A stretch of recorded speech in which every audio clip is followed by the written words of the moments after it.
Should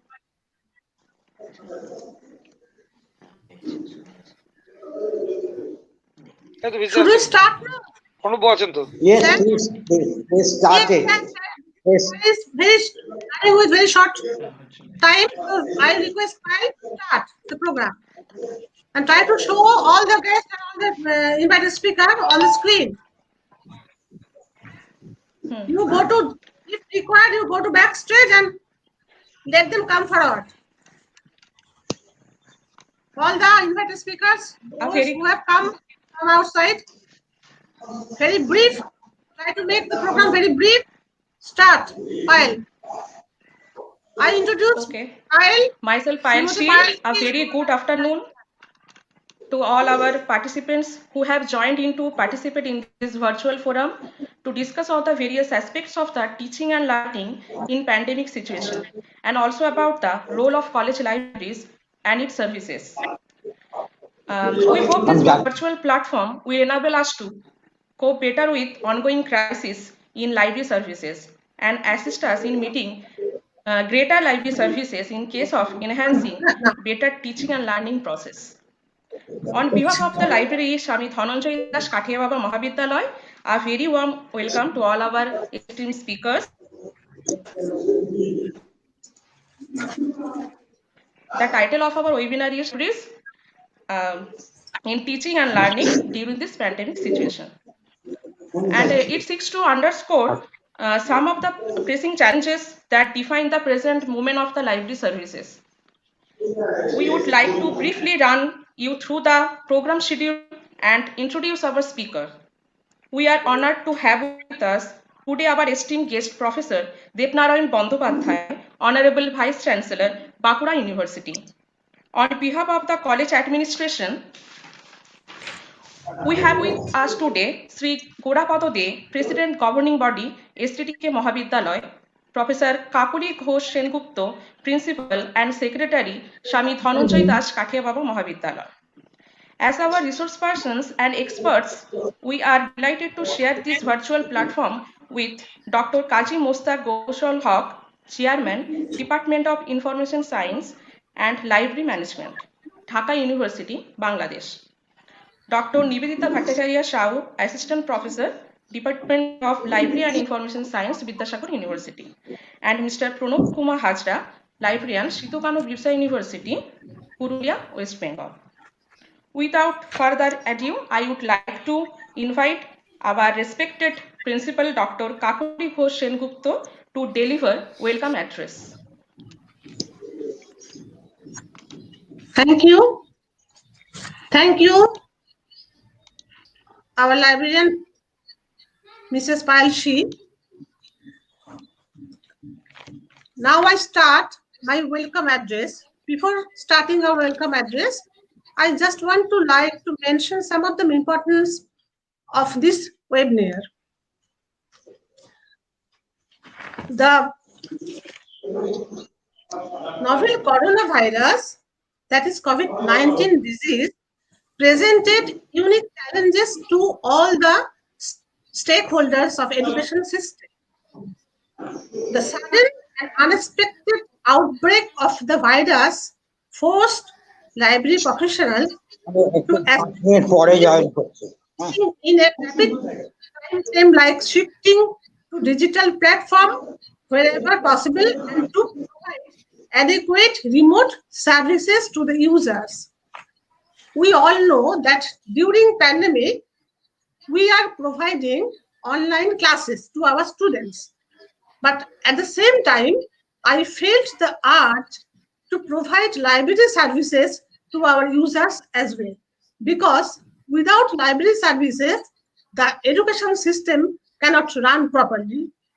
With this attitude, I had a plan to organize a webinar on this topic. And our today's webinar is an international webinar because we have with us an international figure, that is Professor Kazi Mostaq Ghoshal Haq. Now, let me start my welcome address. I'm really very much happy and delighted to welcome our Honorable Vice Chancellor, Professor Dev Narayan Bandyopadhyay, who is our guide in the true sense of the term. Under his guidance, 24 colleges are running with very effective measures, and our small college is one of them. I am really very much thankful and grateful to our Vice Chancellor because, in spite of his very busy schedule, he has agreed to come to this dais, and he always does so. Now I welcome our respected president of this college, Sri Gorapada De, who is always encouraging our all activities, whether it is academic or it is non-academic. And he is also our father of the college. And I am happy to welcome him also. Today I also welcome Professor Kaji Mustaq Musal Haq Sir, who is the chairman, Department of Information Science and Library Management, Dhaka University, Bangladesh. He will also enrich us by sharing his important views on this topic. And now I welcome Professor Sri Pranab Kumar Hajra, librarian of Sidhu Kanu University, without whose constant inspiration and support it would have not been possible for us to organize such a program. Because since the beginning of our library service, especially when our librarian came to join our college, he has always extended his hand to cooperate us for any development of the library service that we are now running through.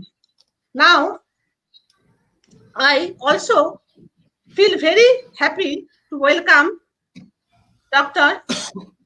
Nivedita Bhattacharya Shau, Assistant Professor, Library and Information Science Department of Vidyasagar University. I welcome you, madam. I hope all of your lectures will encourage our students and learners and motivate us to have the library services during this pandemic situation. I welcome all other learners, viewers of this program who are also here on this platform, who are joining through virtual platform as well as who will be joining through YouTube link also. I welcome you all. Thank you all. Thank you.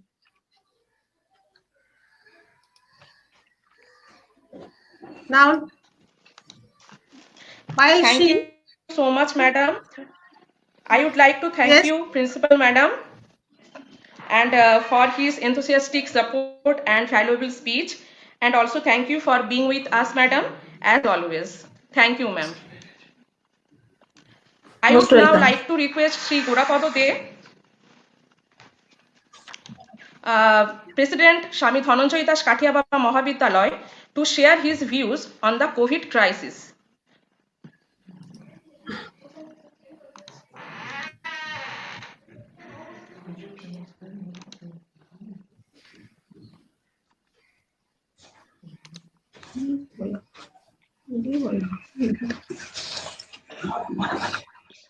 Sir, you may proceed, sir. President, sir, can বলুন। you hear? Yes, sir. হ্যাঁ, Sir, শুনতে sir, পাচ্ছেন? please deliver হ্যাঁ, your speech, sir. হ্যাঁ, ঠিক ঠিক আছে। At the beginning of this webinar, arranged by Pyle C, librarian of this college, I convey my cordial congratulations to all the speakers. Thanks to Dr. Kokoli Gopsengupta, principal of the college, and all the organizers, including technical helping hand, for arrangement of such an international webinar on a most important issue regarding library science in pandemic situation of our country. Though the pandemic situation is likely to be over very soon after implementation of the vaccination program, it is my expectation I convey many thanks to honorable guest and guide, to the Vice Chancellor of Bankura University, Sri Devnaran Bandyopadhyay, as a real well-wisher of our college, for attending in this webinar. We shall hear valuable speech from the speakers. I wish a grand success of this webinar. Thanks to all. Thank you so much, sir. Thanks for your speech. Thank you so much, sir. Now, Uh, our next speaker is Professor Devnarayan Bandyopadhyay. We are very grateful to Professor Bandyopadhyay for being so generous with his time and for the constant support and all our humble endeavors. May I now request Professor Devnarayan Bandyopadhyay, Honorable Vice Chancellor, Bankura University, to kindly deliver the inaugural speech.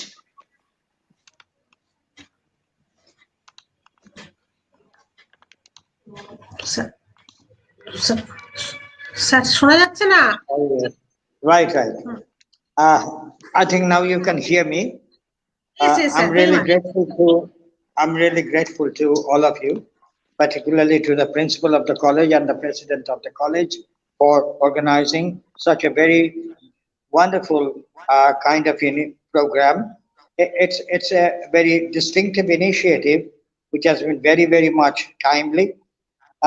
I myself am particularly interested in the operations of the library, especially during the pandemic.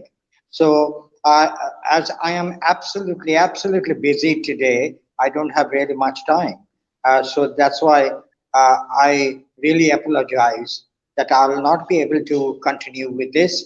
I'll just say uh, that it's a great initiative, and please carry on the wonderful program that you have arranged. And I also particularly convey my gratitude to all the participants, because these participants will enlighten us in our future course of direction. So thank you very much. I'll not be able to stay on because I'll have to leave because I'm inside a meeting. And after this, I'll have to join a meeting. So thank you very much. Thank you. Okay, sir. Okay, sir. Okay, sir.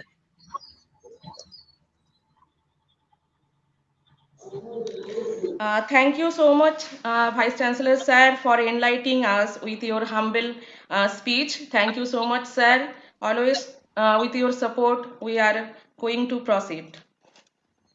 A small declaration to all our participants that do feel free to drop your comments, suggestions or queries in chat box, which we'll take up after the lecture of each invited speakers. Now, without further delay, we will now begin the next session. I would now like to request our first invited speaker, Professor Kazi Mostaq Ghoshal Haq, Chairman, Department of Information Science and Library Management, Dhaka University, Bangladesh. We are very glad to have him with us today as an educationist. May I now request Professor Kazi Mostaq Ghoshal Haq to kindly deliver his talk on the role of libraries in the 21st century, a closer look. Thank you, ma'am. Thank you. Can you all hear me? Yes, sir. Very much. We can hear you, sir. Thank you so much. Thank you so much. Good afternoon to everybody.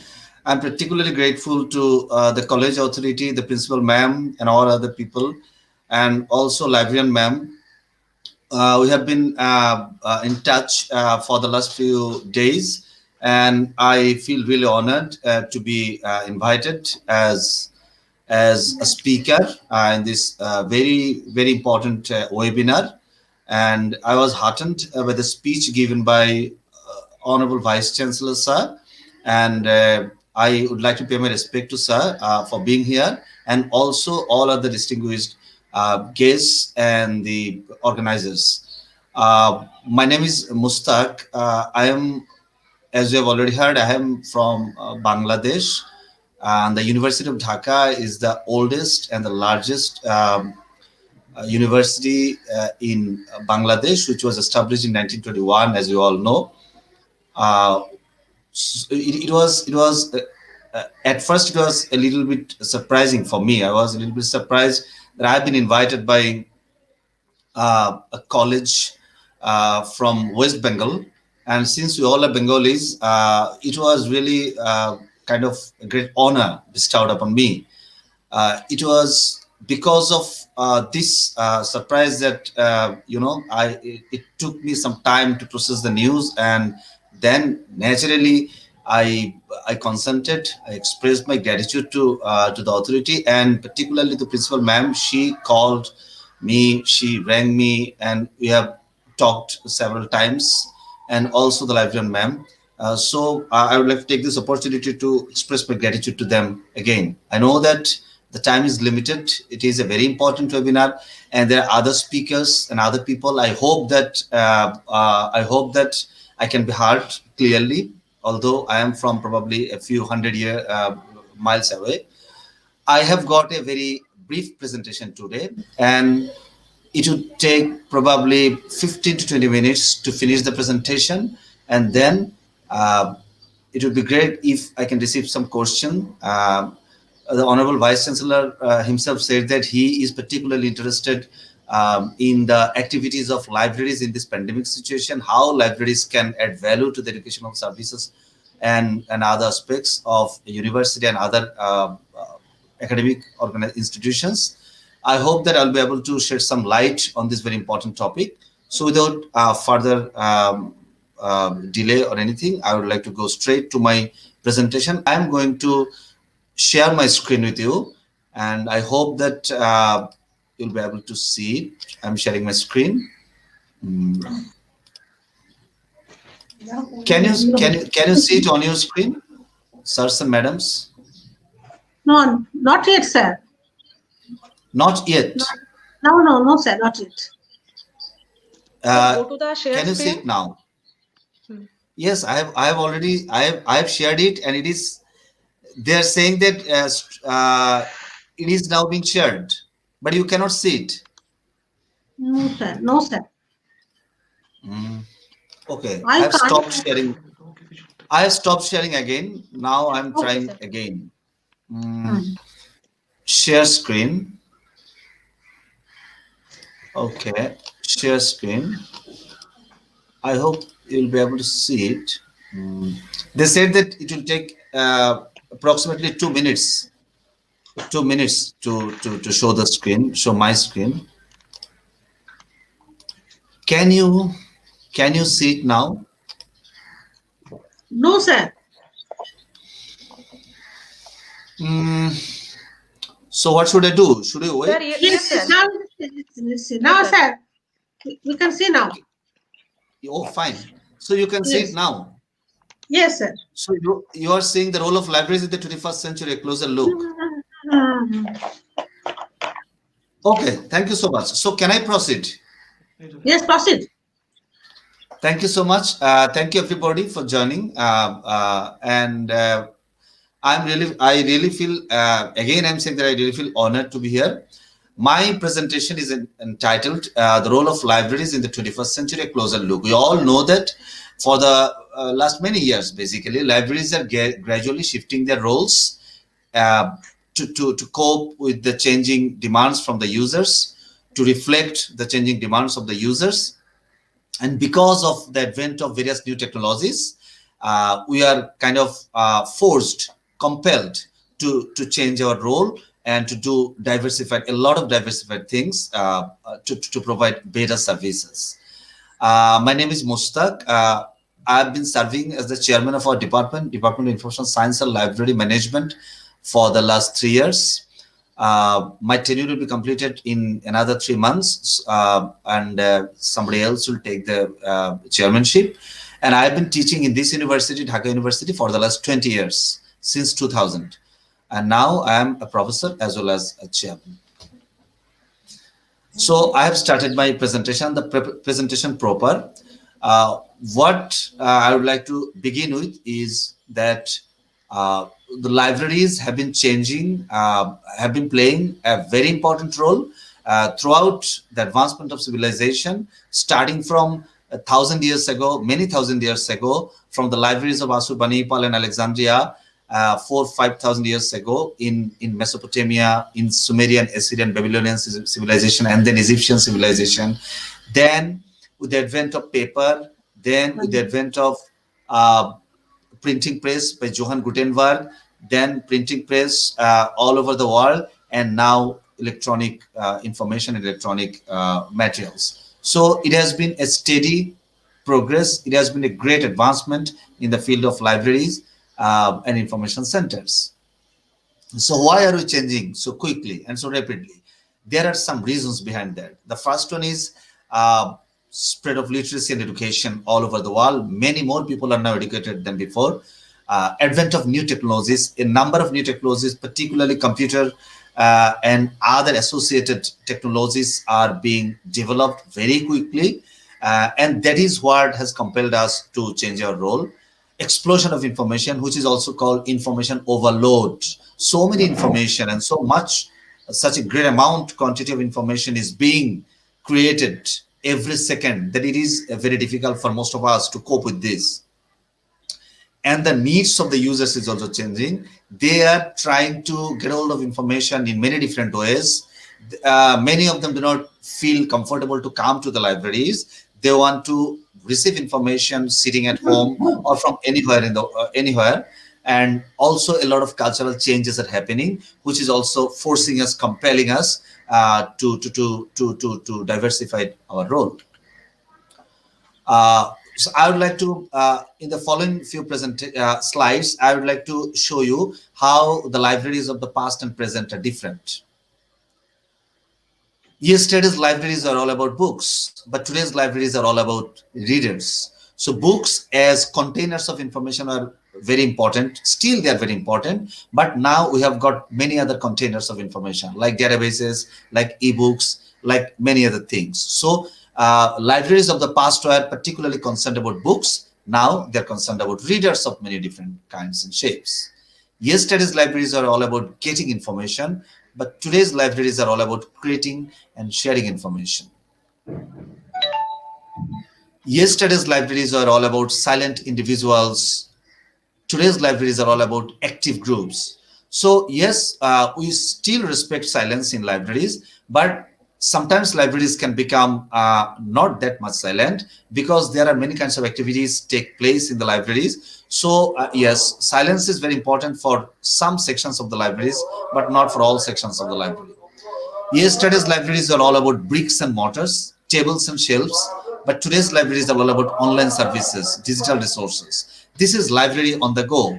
You had to go to a physical library in order to receive services in the past, but now the library is with you wherever you are. It is a 24/7 service. When the library staff is sleeping, dead at night, you can enter into the library through online and you can receive services from the library. So library has now become a 24/7 service. Yesterday's libraries are all about teaching how to find information. Today's libraries are all about teaching how to evaluate and use information. So as readers, now we have been made responsible not only to find information from the libraries, but also we have to evaluate the information, rank the information, share the information, use and reuse the information. So as users of libraries, our role also has diversified significantly. Yesterday's libraries are all about organizing information by a set of rules. But today's libraries are all about helping users organize information in ways that make sense to them. So as users, today's library users and readers, as I've already said, are engaged in many different kinds of activities. So they also have to take part in even organizing information and doing many things with information. Yesterday's libraries connected people with information. The library's responsibility was confined to or limited to just making sure that the right user gets the right kind of information. But today's libraries connect people with people, information and ideas. So people are being connected with other people, different kinds of information and ideas. So the role of today's libraries is manifold and it is absolutely diversified. Libraries of the 21st century Libraries of the 21st century are working in four different spaces. What are these? These are information space, learning space, performative space, and the meeting space. The information space is concerned with giving information, serving information to people. The learning space is concerned with enabling readers to experience discovery and new learning. So it is an educational role, the mentoring role. The third role, the performative space, where library enable people to perform many kinds of activities, train them up for doing many kinds of things. And the last one is meeting space. The library has become a community meeting place where people get together and come up with new ideas and knowledge. So providing information, helping people learn to learn, helping people perform in many kinds of activities, and helping people get together, meet together, and combinedly, jointly discover new ideas and knowledge. So these are the four particular areas where today's 21st century libraries are performing, are working. Major trends. What are the major trends which are shaping today's libraries and information centers? One particular trend is virtual reference and information service. In this pandemic situation, it has come very handy.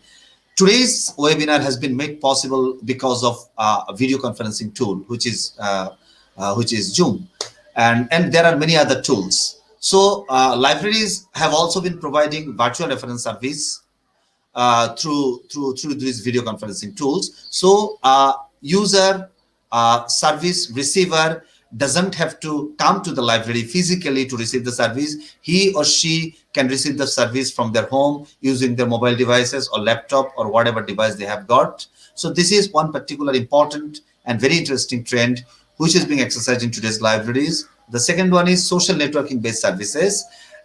Many different kinds of social media tools, social networking tools like Twitter, like Facebook, like Instagram, like many other tools, LinkedIn and other tools, they are being used by libraries to propagate their services to a wide variety of people.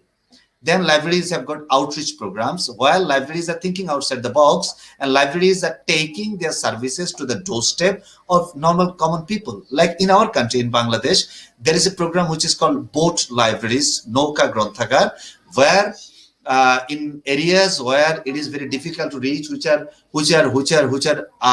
difficult to reach areas, the people receive library services through boat.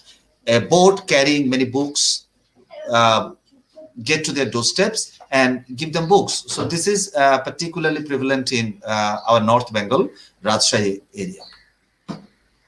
Delivering mobile content. Today, everything has entered into the mobile phone. We all have got smartphones, and libraries are taking this opportunity to deliver different kinds of services through mobile phone. So people living in far-flung areas, remote areas can get information, probably, this pandemic-related information also through their mobile phone from libraries, because libraries are authentic providers of information. Libraries do not spread misinformation and disinformation. Library knows what are the reliable sources of information, and from their sources, libraries can deliver information to the doorsteps of the people, to their mobile phones, to their other gadgets. Then libraries are also engaged in literacy programs and distance learning program. Many libraries turn into night school and other kinds of educational institutions at times. And many libraries all over the world have an active literacy program and information literacy program. So this is one very important aspect of the service of today's libraries. When there is knowledge management activities happening in libraries. What is knowledge management? Knowledge management means managing our explicit and tacit knowledge, the knowledge which is expressed and the knowledge which is held in our brain, in our ideas, in our thoughts. That knowledge, if that knowledge can be captured and made available to people, then people will be able to add value to the decisions and plans. So this is another very important aspect of the activities of today's libraries, which is knowledge management. Then the library space, as you can see from these very beautiful pictures, the library space is being redesigned and reshaped and rethought to give more focus to particular areas of services and to make the activities of the readers and the activities of the libraries more comfortable. Then libraries are also engaged in awareness raising and advocacy. Libraries are observing many days, important days like World Literacy Days, uh, international these days and that day and whatever the important days. And libraries are also engaged in awareness raising programs on important social matters like dowry, like acid throwing, like child molestation, child trafficking, etc., etc., etc. Libraries are organizing different kinds of programs, and libraries are providing consultancy services, advisory services to other organizations in terms of how to manage information, how to manage knowledge, and how to leverage knowledge for ensuring competitive advantage. All these things are being done by libraries of today, libraries of 21st century, to add more value to library services, to make libraries more pertinent, to make libraries more relevant in the society. Some new innovations, I would like to mention some important new innovations in the library field. One is makerspace and gamifications. Makerspace is a place where people get together to make things.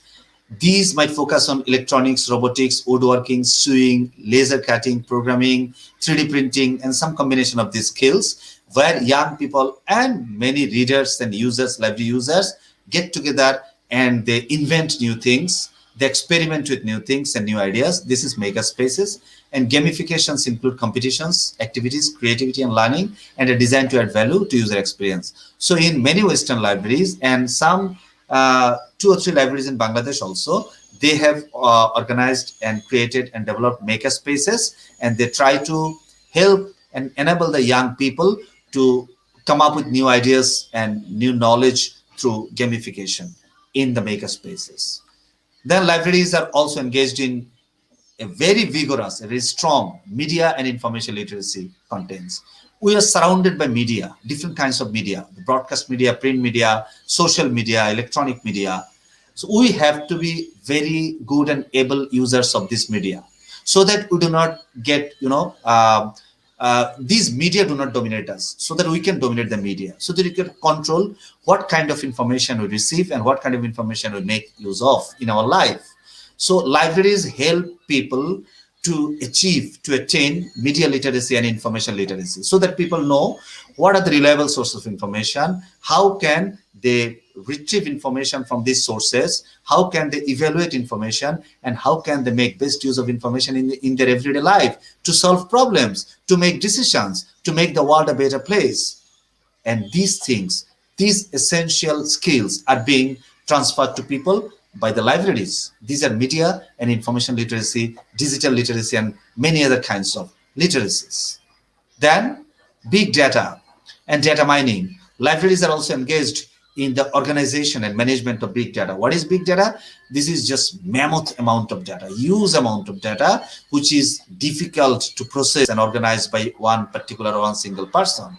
Libraries are helping in data curation, data collection, data archiving, data management, and retrieving and finding trends in data, making predictions from data. So these are all part of big data initiatives. Today's data is very voluminous. The volume is very big. It has got huge variety.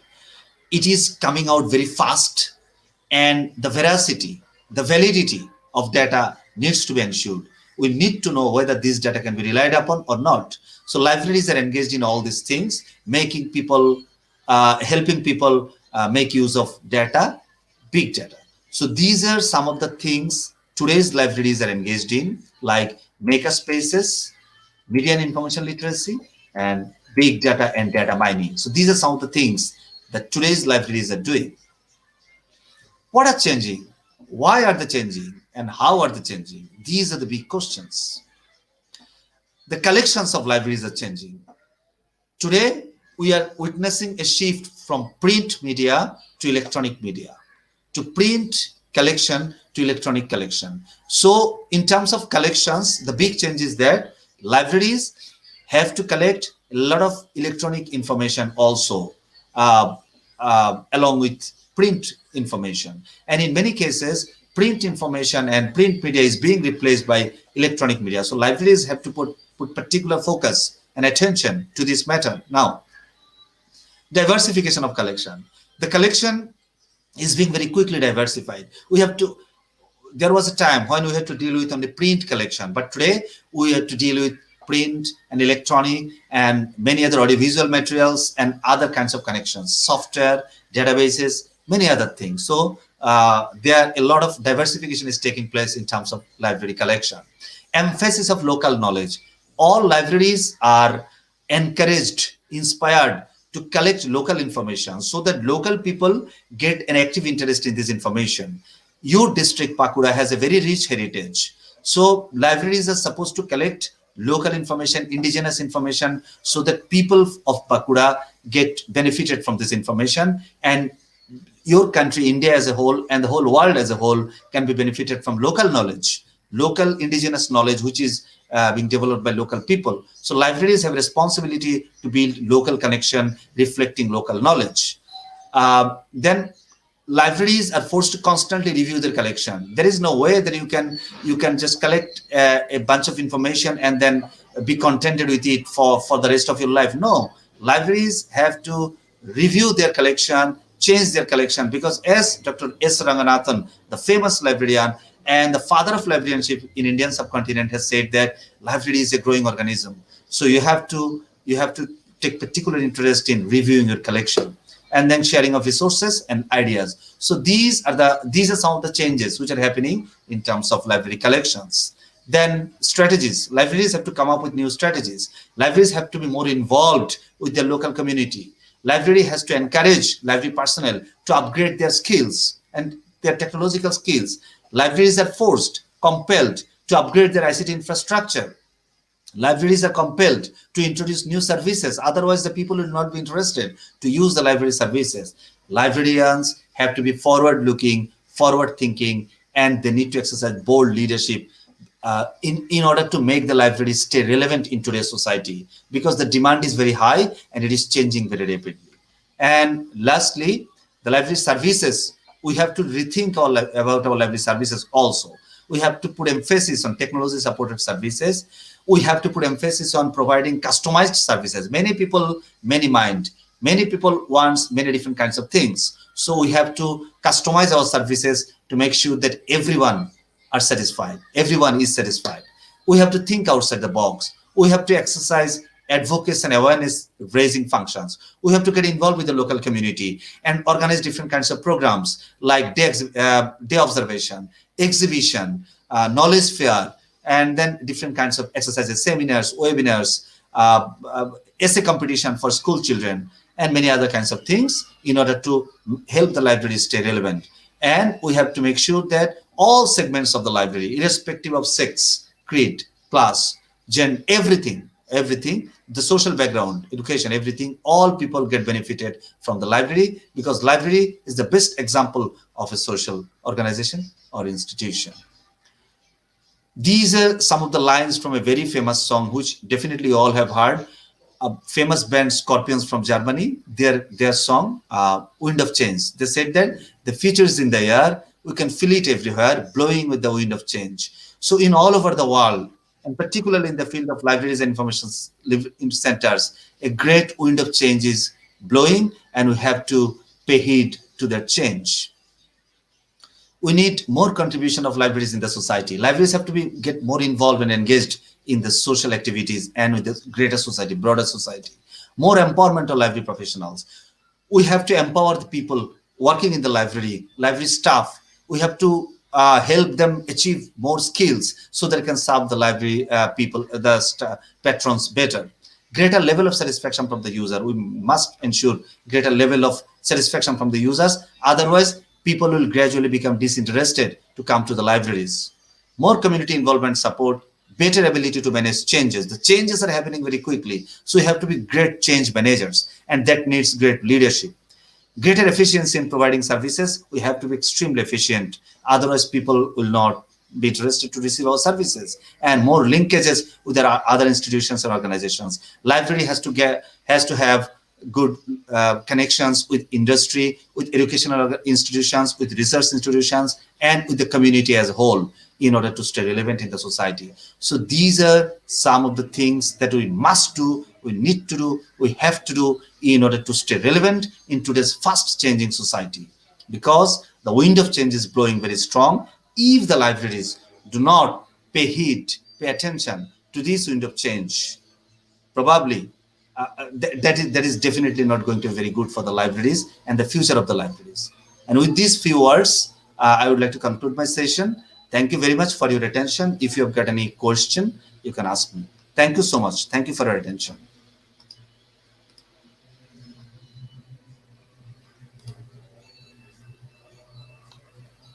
Thank you so much, sir, for your excellent presentation. Your presentation making our webinar very meaningful.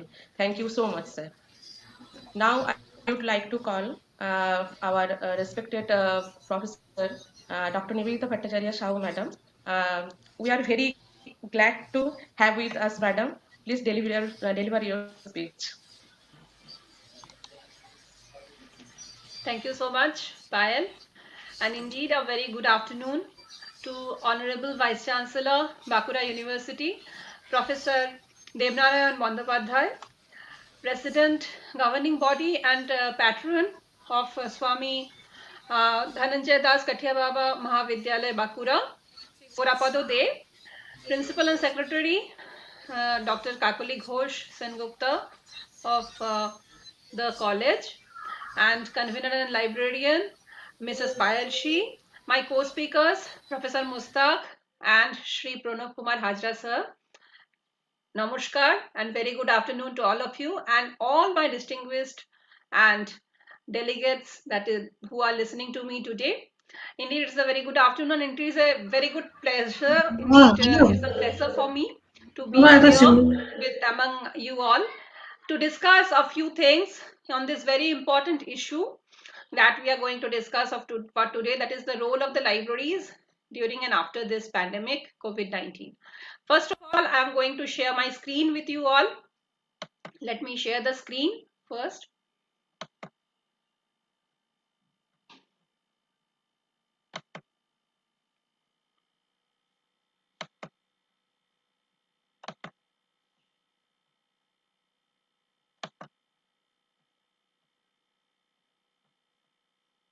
Can you all see? Please confirm. No, ma'am, is not seen. Not yet. Okay.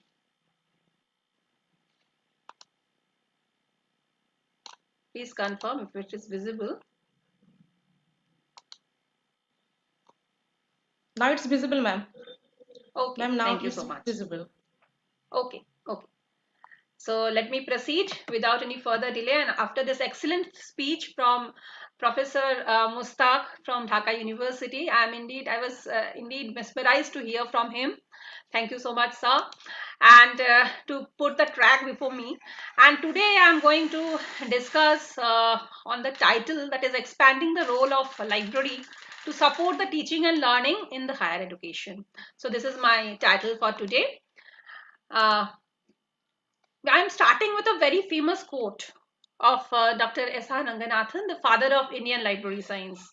That is, libraries are not mere storehouses, they are the rich springs from which knowledge flows out to irrigate the field of education and culture.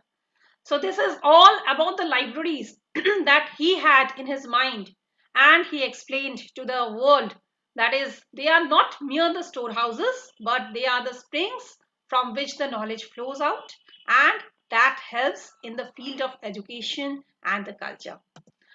Now let us have a brief overview of the higher education scenario in India. At present, India's higher education enrollment is calculated in terms of the gross enrollment ratio, GER in short, which is the ratio of population in the 18 to 23 age group to the number of people enrolled in higher education. According to the All India Survey on Higher Education, India's enrollment ratio was 25.8% for 2017 to 2018.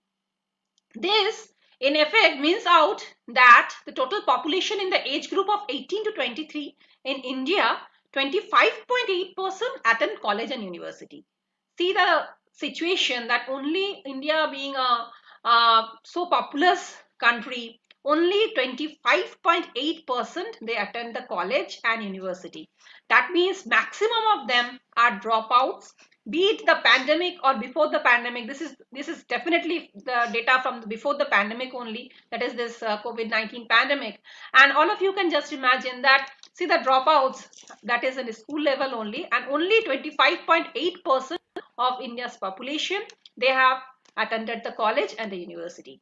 The researchers have suggested that instead of gross enrollment ratio, India should look at eligibility enrollment ratio, which is the ratio of eligible population, those who have at least passed class 12 in the 18 to 23 age group, to the number of people attending college. Basically, this is eligibility enrollment ratio they have thought of by those students, those who have at least passed class 12. And for that only they are considering this, and they want to consider that data for that.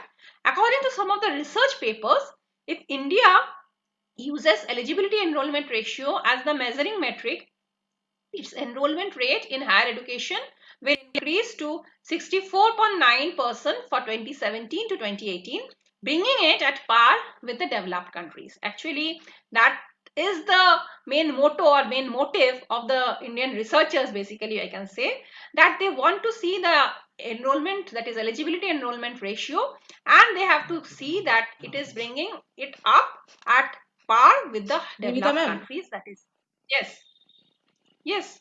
Madam, Am screen I is not not audible? visible. Screen is not visible. Madam, you are Screen audible, is but not. screen is not visible.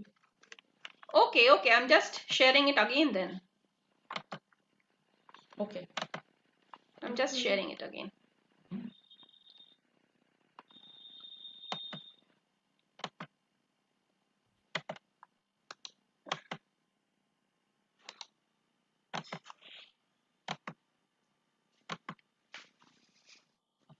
Can you see it?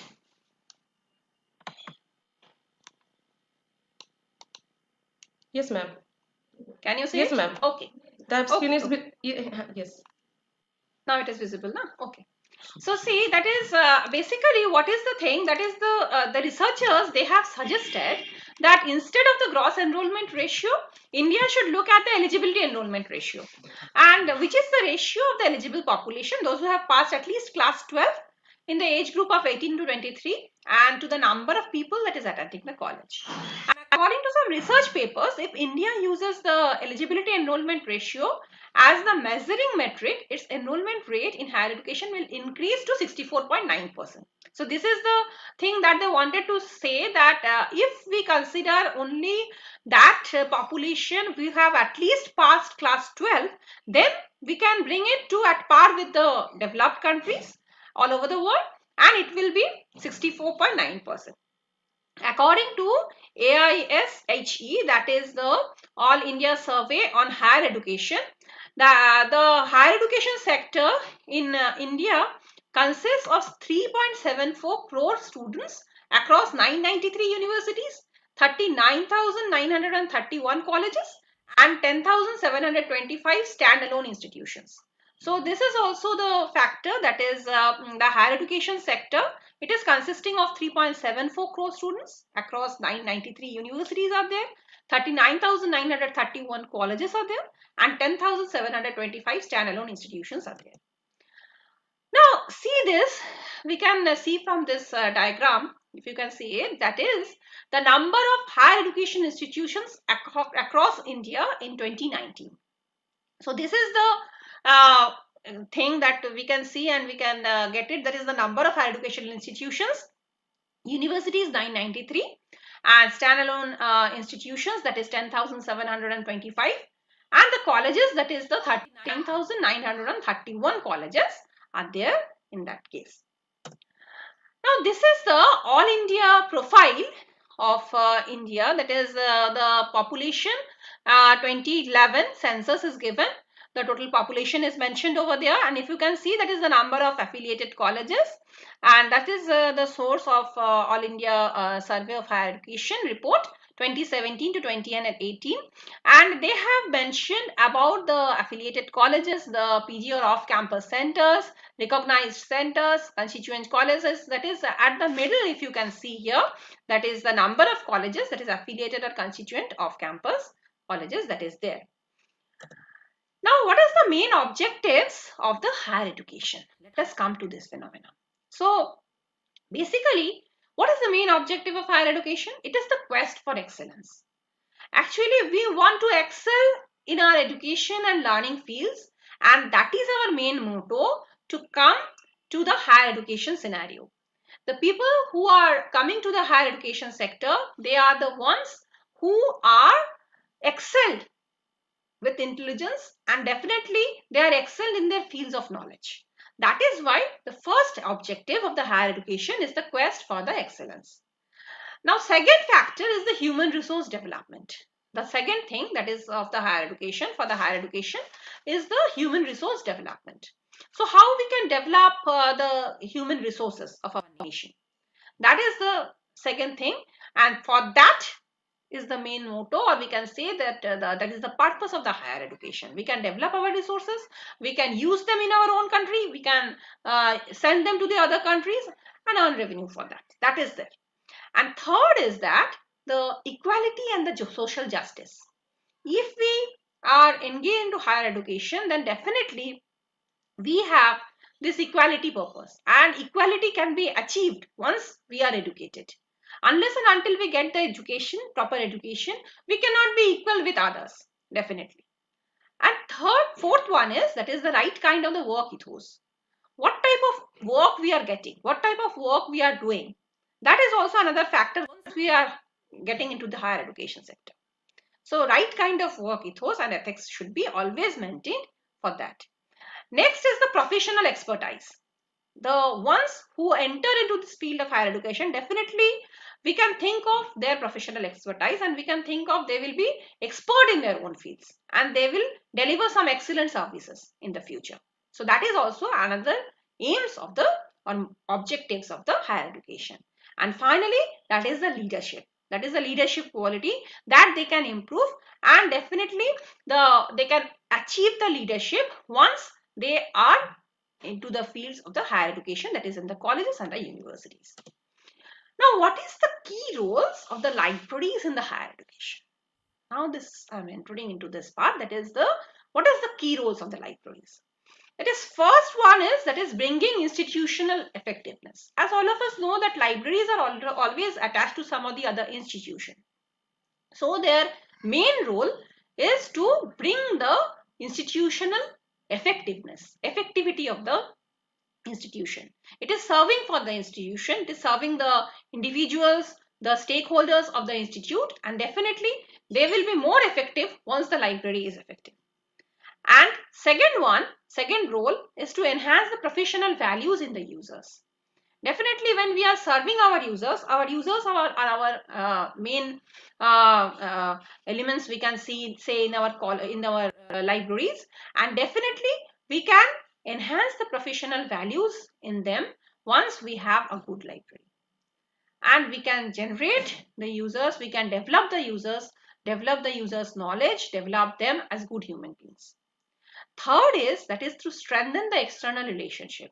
Once we have a good library system, definitely we can approach the world, we can be intimate with the world, we can be free with the world, we can freely mix with the world, and definitely from the institutions we can give a better liaison with the other external agencies or other institutes. That is therefore the strengthening of the external relationships, and librarians, they are the ones who can be the best educators. We can call them as the teacher of teachers, definitely, and therefore definitely they have a very great role in the higher education scenario. Now, what are the major challenges in teaching and learning during and after the COVID? Let us see what is the major challenge in teaching and learning. So, focus on addressing the learning losses and preventing dropouts, particularly of the marginalized groups. This is one of the factors. And this report has been published by Education During COVID-19 and Beyond from the United Nations. It's a policy brief from the United Nations. And they have stated that the learning losses and the prevention of the dropouts is the main issue during and after this COVID. Because many of the places, many of the reasons, they have seen a huge loss in the education field, and the people and the students there, right from the school level itself, they have uh, just lost control of their schools. They are not coming to their schools. They have been to their homes, been at their homes for long time, long periods, and they have left their schools. There is a huge dropout in that case. Second is that it offer the skills for employability programs. Second thing is it is offering the skills for employability. How can we offer the employability? Because we know that many of the people have already lost their jobs. So major challenge again in the teaching and learning field is that how to make the people employed. How to make our students employed. That is our main challenge. So we have to teach them some skills so that they can be employed again. Third is that is the support the teaching profession and the teachers' readiness. Another challenge. That is the teaching profession also, as we are homebound right from March. Actually in India, that is March 24th, we have started with the lockdown, and since then we are almost homebound. We have some restrictions in our movements to the universities, to the colleges, and definitely therefore we need a lot of support for that. The teaching profession and the teachers' readiness. Whatever this is, that is they need the support. And next is that is expand the definition of the right to education to include the connectivity. So definitely we should mean and we should deliver that what is the right, what is our right, and definitely we have some right for education, and which will include the connectivity problems. So we have to expand it. Next is that is the remove barriers to connectivity. Connectivity is another major issue. We have the digital divide problems. We have the digital divide issues, and definitely this issue that is the this will create some barriers to the delivery of the information.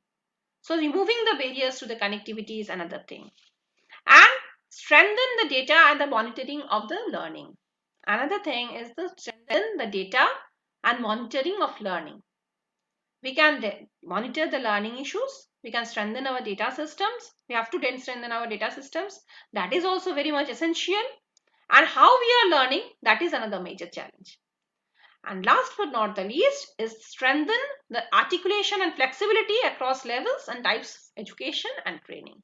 That is also very much needed, because unless and until we are flexible ourselves, we cannot deliver the right education to the people, the stakeholders, the students, definitely. So these are some of the major challenges in teaching and learning. Now next is that is how do the libraries support teaching and learning? What can the libraries do to support the teaching and the learning? Libraries serve at least three roles in the learning.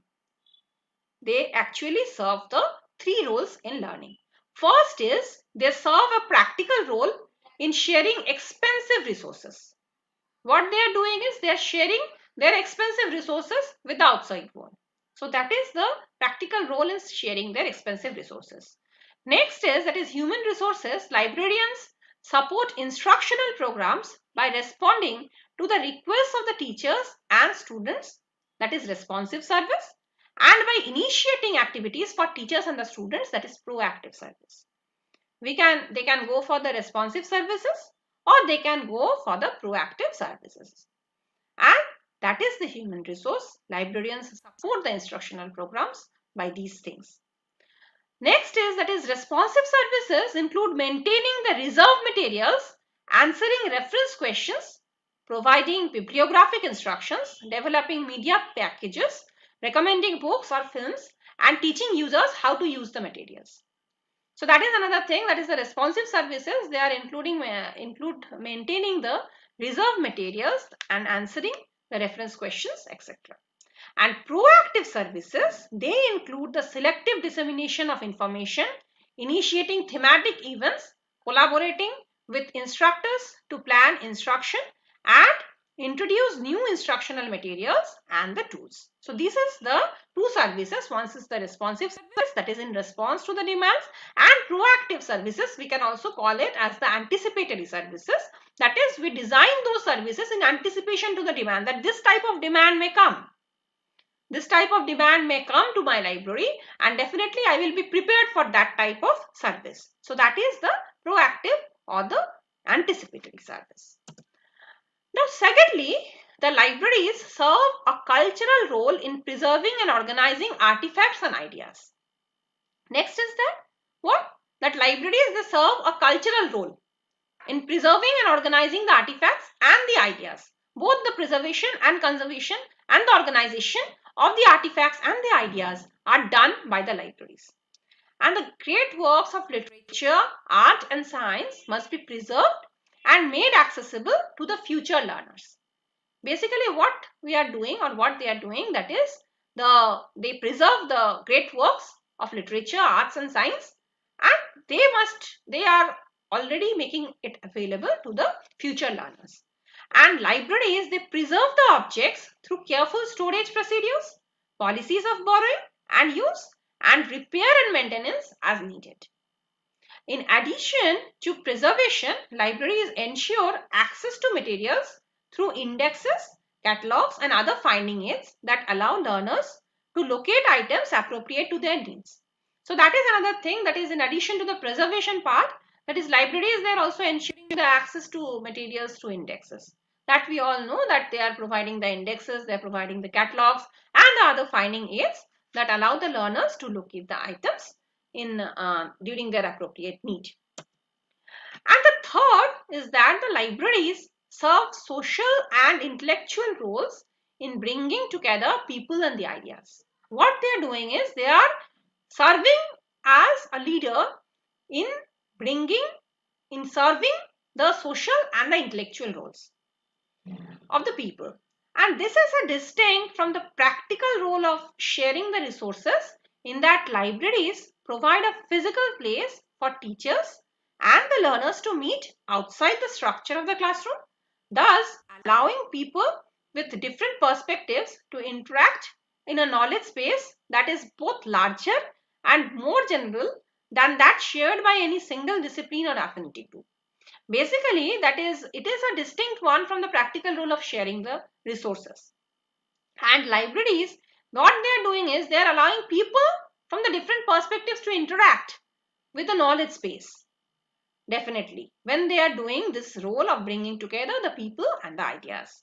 In many respects, libraries serve as centers of interdisciplinarity, that is, the places shared by learners from all the disciplines.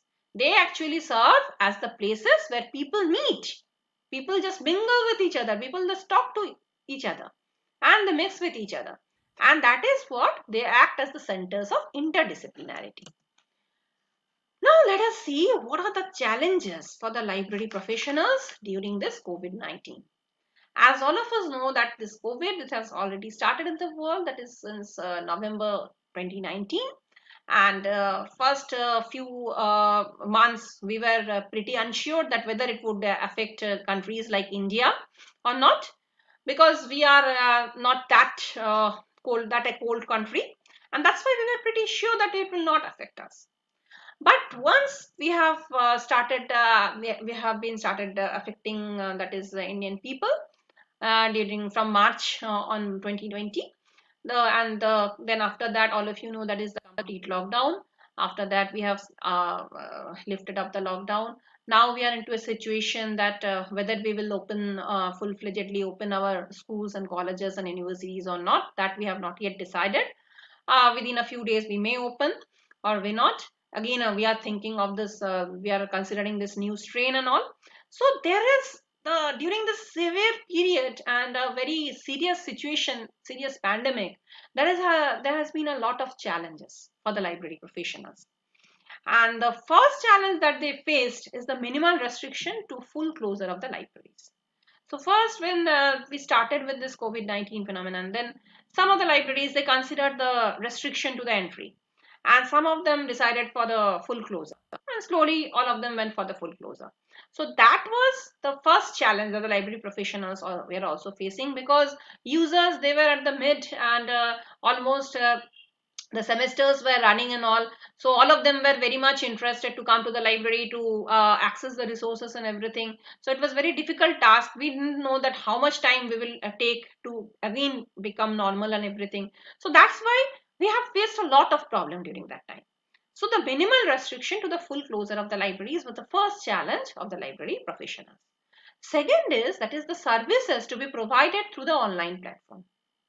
So on the service part, again, it was decided afterwards that no, we will consider everything online. We will provide the services online, and we have started slowly. We have started to customize ourselves. The libraries have started customizing themselves, and several of the libraries, friends, I can tell you, by now they have actually, by now or by mid of 2020 itself, they have been so flourishing, or we can say that sufficient with their online resources, that they have given a good challenge. They have very taken up the challenge very well, and they have started providing the online services and the online platform. That was also a very good challenge for the library professionals. And third is, that is making more resources available online with the remote access. No, so that was the thing that was at most needed. That is the remote access facility, because actually we, the teachers also, and the students as well as the researchers, whoever there is, they try to access the resources by sitting at their homes. So this remote access facility, wherever they had these remote access facilities, those libraries, they were continuously being used. And many of the libraries, definitely I can say that they have made the remote access facility so nicely, that is provided the remote access so nicely, that all their stakeholders, they are very satisfied with the services. And fourth one is the drafting of the new collection development policies. What to collect? What to collect? Previously, they were collecting the physical resources, but now what is the situation? Has the situation has totally changed? They have to rely on the online resources, definitely, because they can be shared. At least they need to share those resources with their users, with their stakeholders, with the faculty members, the researchers, the students. So what to do? The new collection development policies, drafting of the new collection development policies. And all of us know how the publishers are just trying to fool the entire community. They are trying to fool us when we are in utmost need. So what to do? How to draft? How to develop the new collection development policies. So these were the initial challenges that the library professionals have faced during the COVID-19 situations. Next is, that is how to tackle the challenges. How to tackle these challenges. So, collection, or collect the factual data and convert it into the useful information. This is the first and foremost thing that was needed to tackle the challenge. To collect the factual data, whatever facts have been available. There are many of the facts that are available. Some facts may be misfacts also. As we can say that we are receiving the misinformation or the disinformation factors nowadays at a very huge level. So therefore, we have to collect the factual data and convert it into the useful information. Every information is not that useful. We have to think of which information we have to do, we have to collect, which information we have to provide to our users. So that is the first challenge, and that is the tackling of the challenges that was decided. Second is, that is engage the whole community through social media and organize the reading books challenge, poster writing competitions, skill development program, etc. So that is another thing, that is the social media. Now all of you know that how active all of us are in the social media. Most of the people, though some I must admit here that due to the digital divide phenomena, and at the remote places in West Bengal also, we can say that in the remote areas there is a very lacuna of the net connections, or they are facing a lot of network issues, network problems are there. Once we are taking our classes, we can definitely know about those things. But most of us, we can say that we are very active in the social media, in Facebook, in WhatsApp, and Twitter accounts and everything. That is, we are very much active, Instagram, etc. So that is the thing. The librarians can also at least we engage, that is the engage their whole community through the social media, at least through the Facebook issues, we can say, and organize the reading books challenge, the poster writing competitions, or the skill development programs. They can do these things and engage the community with some positive effects.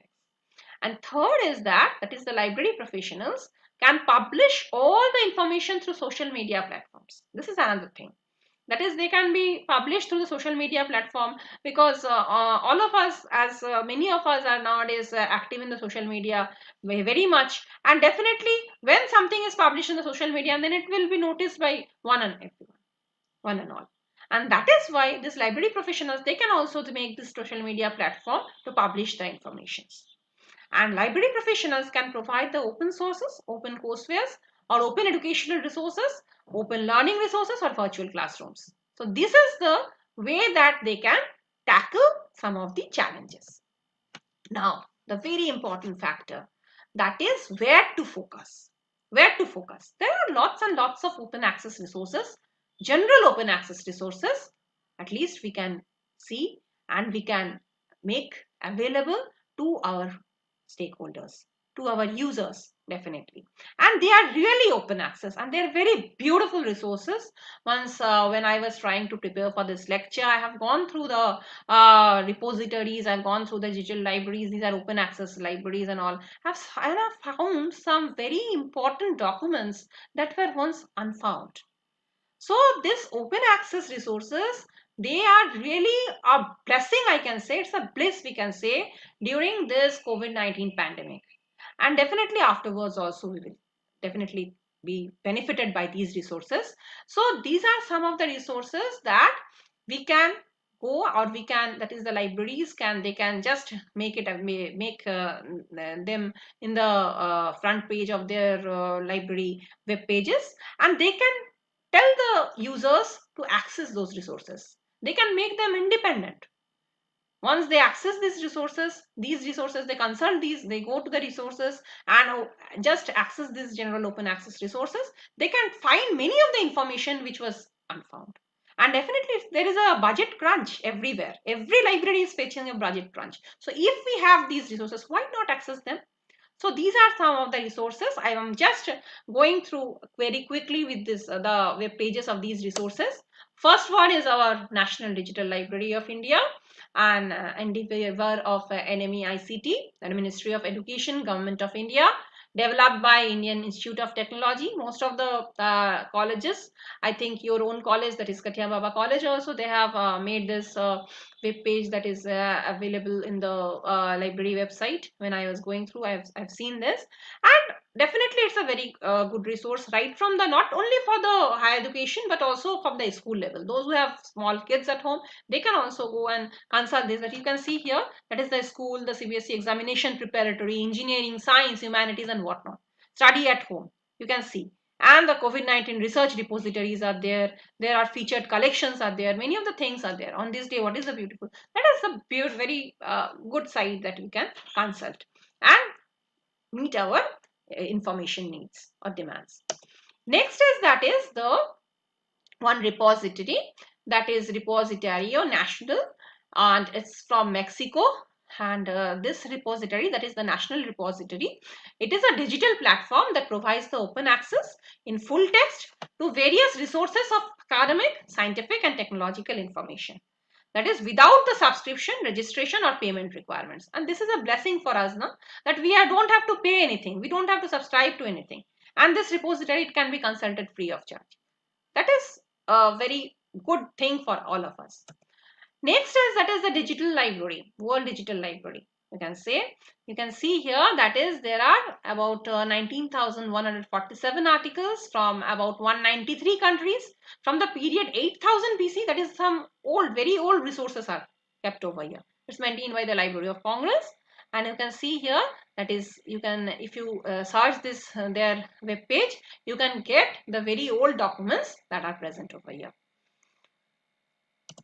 Next, this is the Open Research Library. Here also very beautifully they have managed. They have made the subject-wise divisions, that is antiquities and collectibles, architecture, art, and once you click each of them, you can find plenty of resources under each of the categories. and definitely it will be a very good resource for your research work as well as your studies. Any study, if you are undertaking any higher education, that will be a very good resource for all of you. That is, many of the subjects are there: business and economics, comics, graphics, after that family, relationships, history, then gardening. Some multidisciplinary features are there: foreign language study, medical, music, these things, that is mathematics, all the subjects, many of the subjects are available. Many of the journal articles, good books, very good books are there, and you can go and access those. That is Open Research Library is the this is also from the Open Research Library. Social science is also there. Technology, engineering is there. Pol science is there. Photography, philosophy, whatnot. You can see many of the resources are here available. Now this is one of the pages they have opened. I have opened for from the Open Research Library. That is only for the education field. That is, you can see the book. The full book is available. You see, the full book is available from these things, and we can read, and we can just download them. We can keep it for future reading, and that is a very helpful feature that we can avail during this closure of the libraries in physical form. Now this is another one, that is the Project Muse. This is another thing, that is the open access content is there, and they are giving it according to they have arranged it, the content type according to books or journals, and the publishers are also there, different publishers, which publisher you want to consult, that is the title search. If you know the title of the book, you can go and search, definitely you can go and search it. So that is, these are all open, and definitely they are fully open, and they are fully accessible too. That is very much need of this particular hour of this COVID-19. So this is the Project Muse, that is search by keywords. You can do it, you can just consult it. That is, keywords are here also given, and the funder is also there. So these are the things, that is the features of Project Muse available. Now there is another thing, that is the Internet Archive. This is a non-profit library of millions of free books, movies, software, music, websites, and many more.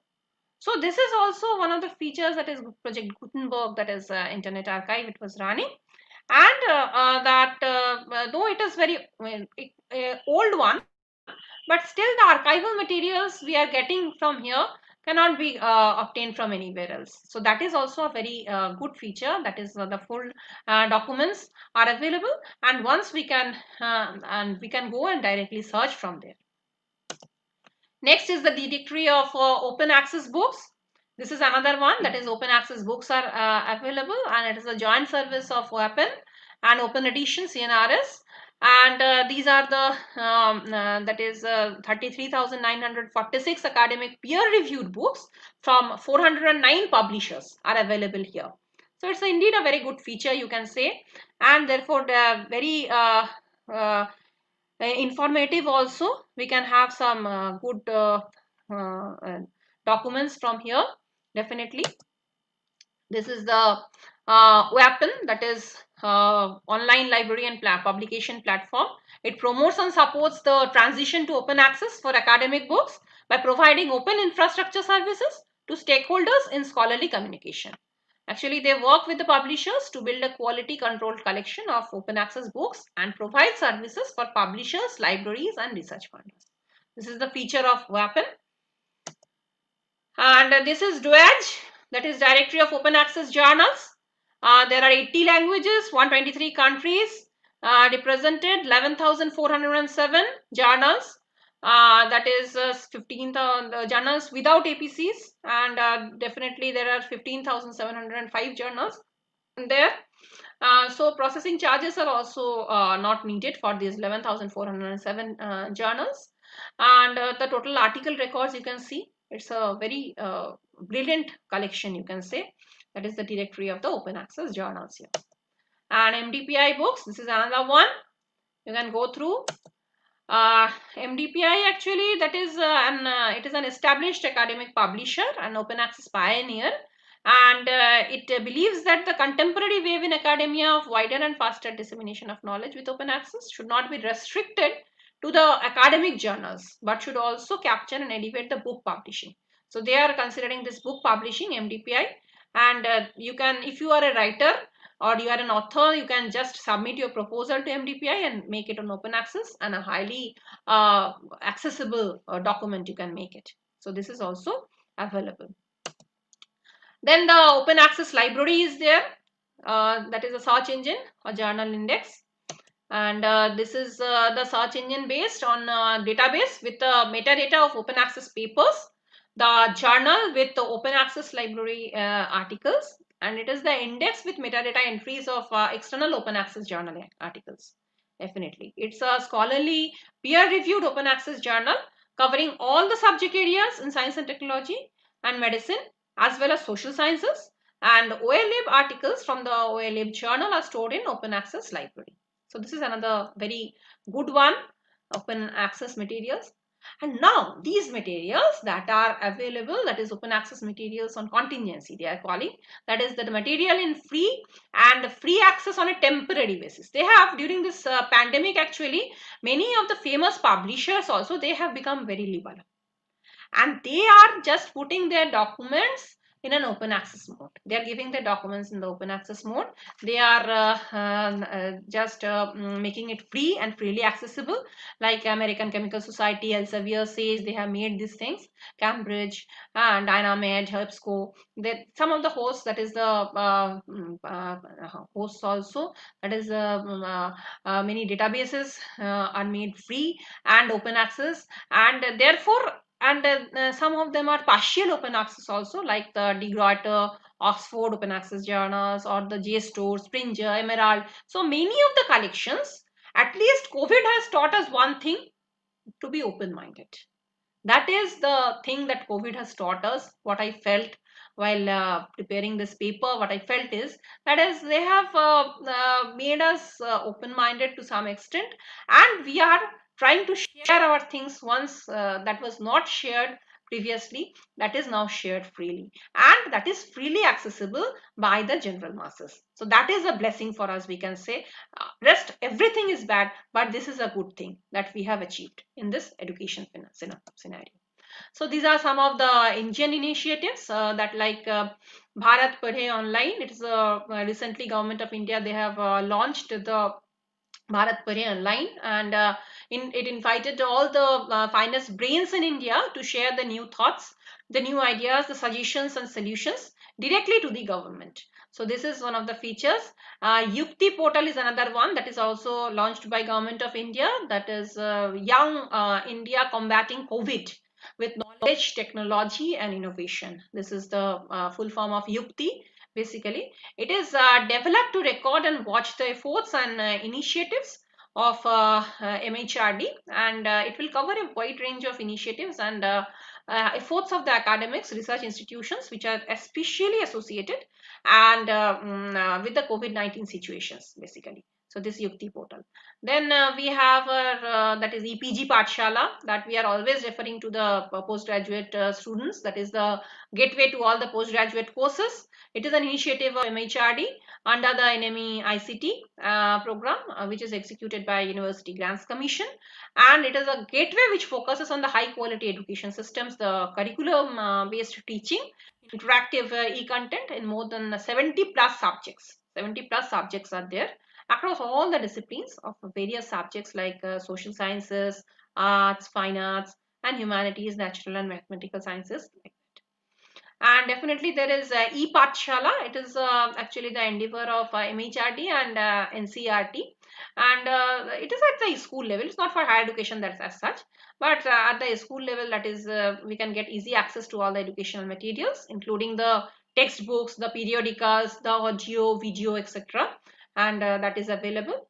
So e-Pathshala is another one. It is launched by the MHRD and NCRT. So another one, that is the DELNET. DELNET is, it's actually supported by the Department of Scientific and Industrial Research, Government of India, National Information System for Science and Technology, that is NISAT, and it was fully supported by National Informatics Center, Ministry of Culture, Government of India, Department of Information Technology, Ministry of Communications and Information Technology. So it promotes the sharing of the resources among the library, and acts as a bridge by collecting, storing, disseminating information, and helps in scientific research, technical guidance, and coordinate in collection development, and facilitates referral devices, delivery of documents, and exchange of information to the local, national, and international levels. Now, next one is the NPTEL, that is National Program on Technology Enhanced Learning. It's also a joint initiative of the prestigious institution of India, that is IITs and IISc. And under this initiative, that is various online courses of different fields are available on a single platform, and certification in the various topics starting from engineering to humanities is given actually. Then we have the Swayam platform. All of you must have heard about it. It's running very vigorously all over the India. That is study webs of active learning for young aspiring minds, and it's India's first massive open online course platform basically, which is initiated by the Indian government and especially designed to achieve the basic objectives of Indian education policy. So that is the Swayam platform that we are also having here. And the Khan Academy, all of you may have heard these names. That is a private portal which is governed by private organizations that offers a well-defined curriculum-based learning platform and material with the practice sets, practical-based video lectures that impact the learners to easily and grasp the knowledge. Then we have the online labs there. Then the NROER, that is the National Repositories of Open Educational Resources, which is the common platform for different types of users. It is developed by MHRD, Department of School Education and Literacy, and managed by NCERT, Central Institute of Educational Technology, that is the NROER, and it works on a Meta Studio platform basically. Also, we have the Shakshat here. That is the initiative of Department of Higher Education of Ministry of Human Resource Development under its national, that is NMEICT. And for facilitating the learning needs of the users through our national scheme, it was proposed under NMEICT tools. And the basic objective is to provide interconnectivity between the higher education institutions. That is the basic objective of Sakshat. Then we have the Shodh Ganga, our thesis repository, that we know that it was designed by InflibNet, Information and Library Network, for the young researchers to deposit the thesis. And the thesis is all available, that is the doctoral theses, they are available in the open access medium by the means of this Shodh Ganga basically. Then we have the Unacademy here, that is also a learning platform for different groups of students, whether for competitive exams or curriculum based study. And this portal actually serves a large variety of students, that is apps are also made available, and it is easy to access through the electronic media devices, these things, Unacademy. And then we have the Krishi Kosh here, that is an initiative under National Agriculture and Innovation Project, New Delhi, and it provides the digital content of different agriculture and research institutions on a single platform. And finally, we have the Avid Line Learning. It is a platform for cultural philanthropy platforms to accelerate the leadership in various segments and entertain so many professionals to provide such platform. Besides this, there are many other initiatives also, some very many other open resources also, and some Indian initiatives only I have referred to here. There are several others also that can help during this pandemic situation, during and after this pandemic situation definitely, and to deliver the online services in that case. So before ending, I just want to say that I just want to go and read out two famous quotes by two famous persons. That is, one is by J.K. Rowling, the British novelist, screenwriter, and producer, who is best known for writing the Harry Potter fantasy series. She has said that when in doubt, go to the library. Whenever you are in doubt, you please go to the library. You go and meet up your knowledge quest, and there is the librarian who will help you out. So whenever you are in the doubt, please go to the library and consult. And another one that is given by Neil Gaiman, the English author of short fiction, novel, comics, books, graphic novels, and audio theater and films. That is, Google can bring you back 1 lakh answers, a librarian can bring you back the right one. Yes, definitely, I agree with it, because once you search Google, it will deliver millions and millions of results within just a blink of the eye. But you cannot get the right one unless and until you approach the librarian. So definitely you can get the right one if you approach the librarian, because the librarian is the one person who is fully just full with knowledge, full with information, and definitely he or she can deliver you the right one, the right information at the right time to the very right person. So that is the thing that both these famous people have said. And another quote here, that is, if you can read, you should thank a teacher, and if you can find something to read, thank a librarian. With these few words, I must thank you all. Thank you. Thank you so much. Thank you, the entire organizing committee, for inviting me here to deliver this talk. Thank you so much. Thank you, ma'am. Thank you so much. Your lecture is very informative and it will help us in our practical implementation and our working field. And you highlighted different types of open access resources and different type of repositories. It will definitely help us. Sir, ma'am, Thank you so much. there is two question from the participants. Yes. You can answer. First question Uh, I show, uh, hmm. there is, respected madam, can we implement artificial intelligence in library like this pandemic situation if happen in the future for active in the library services instead of making any health risk with librarians? Uh, Actually, librarians, their health risk, it is not only for the librarians, it is for the entire community, that those who are facing the. So, in actually implementation of the artificial intelligence is what we are doing now. That is the this open access resources that we are just sharing. The librarians are just sharing.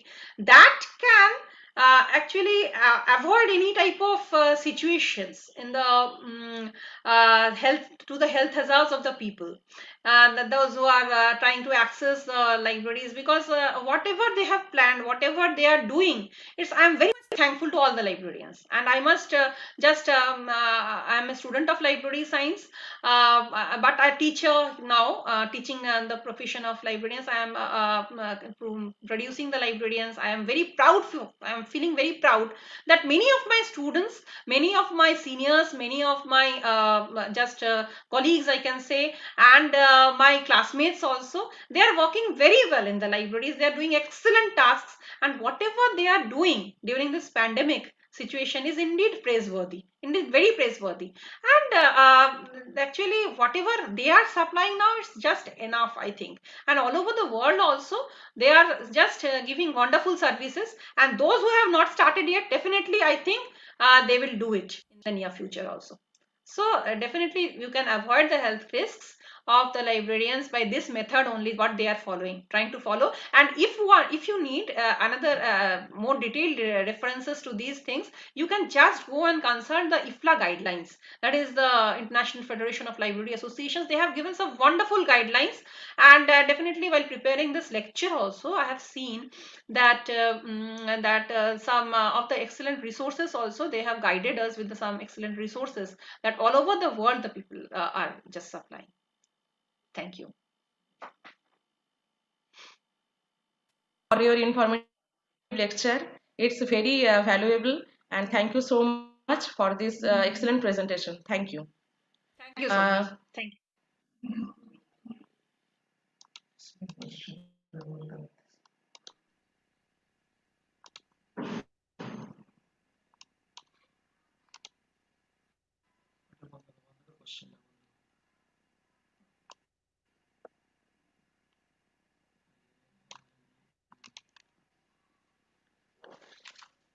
Now I would like to call Mr. Pranab Kumar Hajra, librarian, Sidhu Birsa University, Purulia, West Bengal, to deliver her valuable lecture. Sir, please. Sir, please deliver your lecture. There is a sound, no?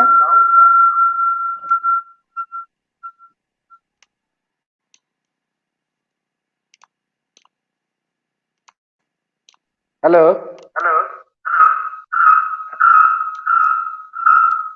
Hello? Am I audible? Yes, sir, you audible, but there is something echo. There is something problem. Okay. Okay.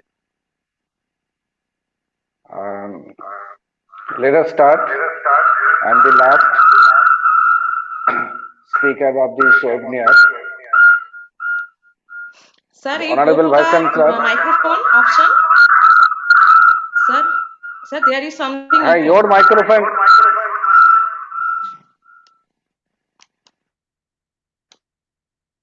I have to close the laptop.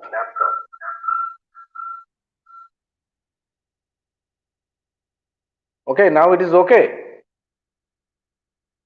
Hello? Yes, sir, now it's okay. Okay, Now okay. it's okay, sir. Uh, Honorable Vice Chancellor, Makura University, now though he is not at present, respected President of the organizing college, respected Principal Madam, Librarian Madam, others two persons, resource person, respected Professor Kaji Mustaq Gausul Haq, Chairman Department of Information Science and Library Management, Dhaka University, Bangladesh, respected Dr. Nivedita Bhattacharya Shahu, Assistant Professor, Department of Library and Information Science, Vidyasagar University, my learned friends participating from different parts of the globe. I'd first like to thank the authorities of Bhora Swami Dhananjay Das Kathia Baba Mahavidyalaya for selecting me as a speaker in such a webinar. In this COVID-19 pandemic situation, when all kinds of educational institutions have to be closed, we are all concerned about the reading learning of the students. Governments and educational institutions are desperately trying to keep the teaching learning system afloat by providing online education. But even there, the educational institutions have to face a lot of obstacles. Lack of infrastructure is not only the obstacle. The disinterest and dislike of students in this system have also become a headache for educational institutions. This situation is not only in the case of underdeveloped and developing countries. This situation is also for the students in developed countries. They prefer classroom education in front of teachers. But COVID-19 pandemic will not allow us to open educational institutions right now. Besides the recent Note, sir. transformation of COVID-19. Hello. Sir, you Hello. please look to the audience. Participation. Says participate, sir. Sir, please look to the camera. Okay. Distract from the camera, sir. Acha. Okay. Okay.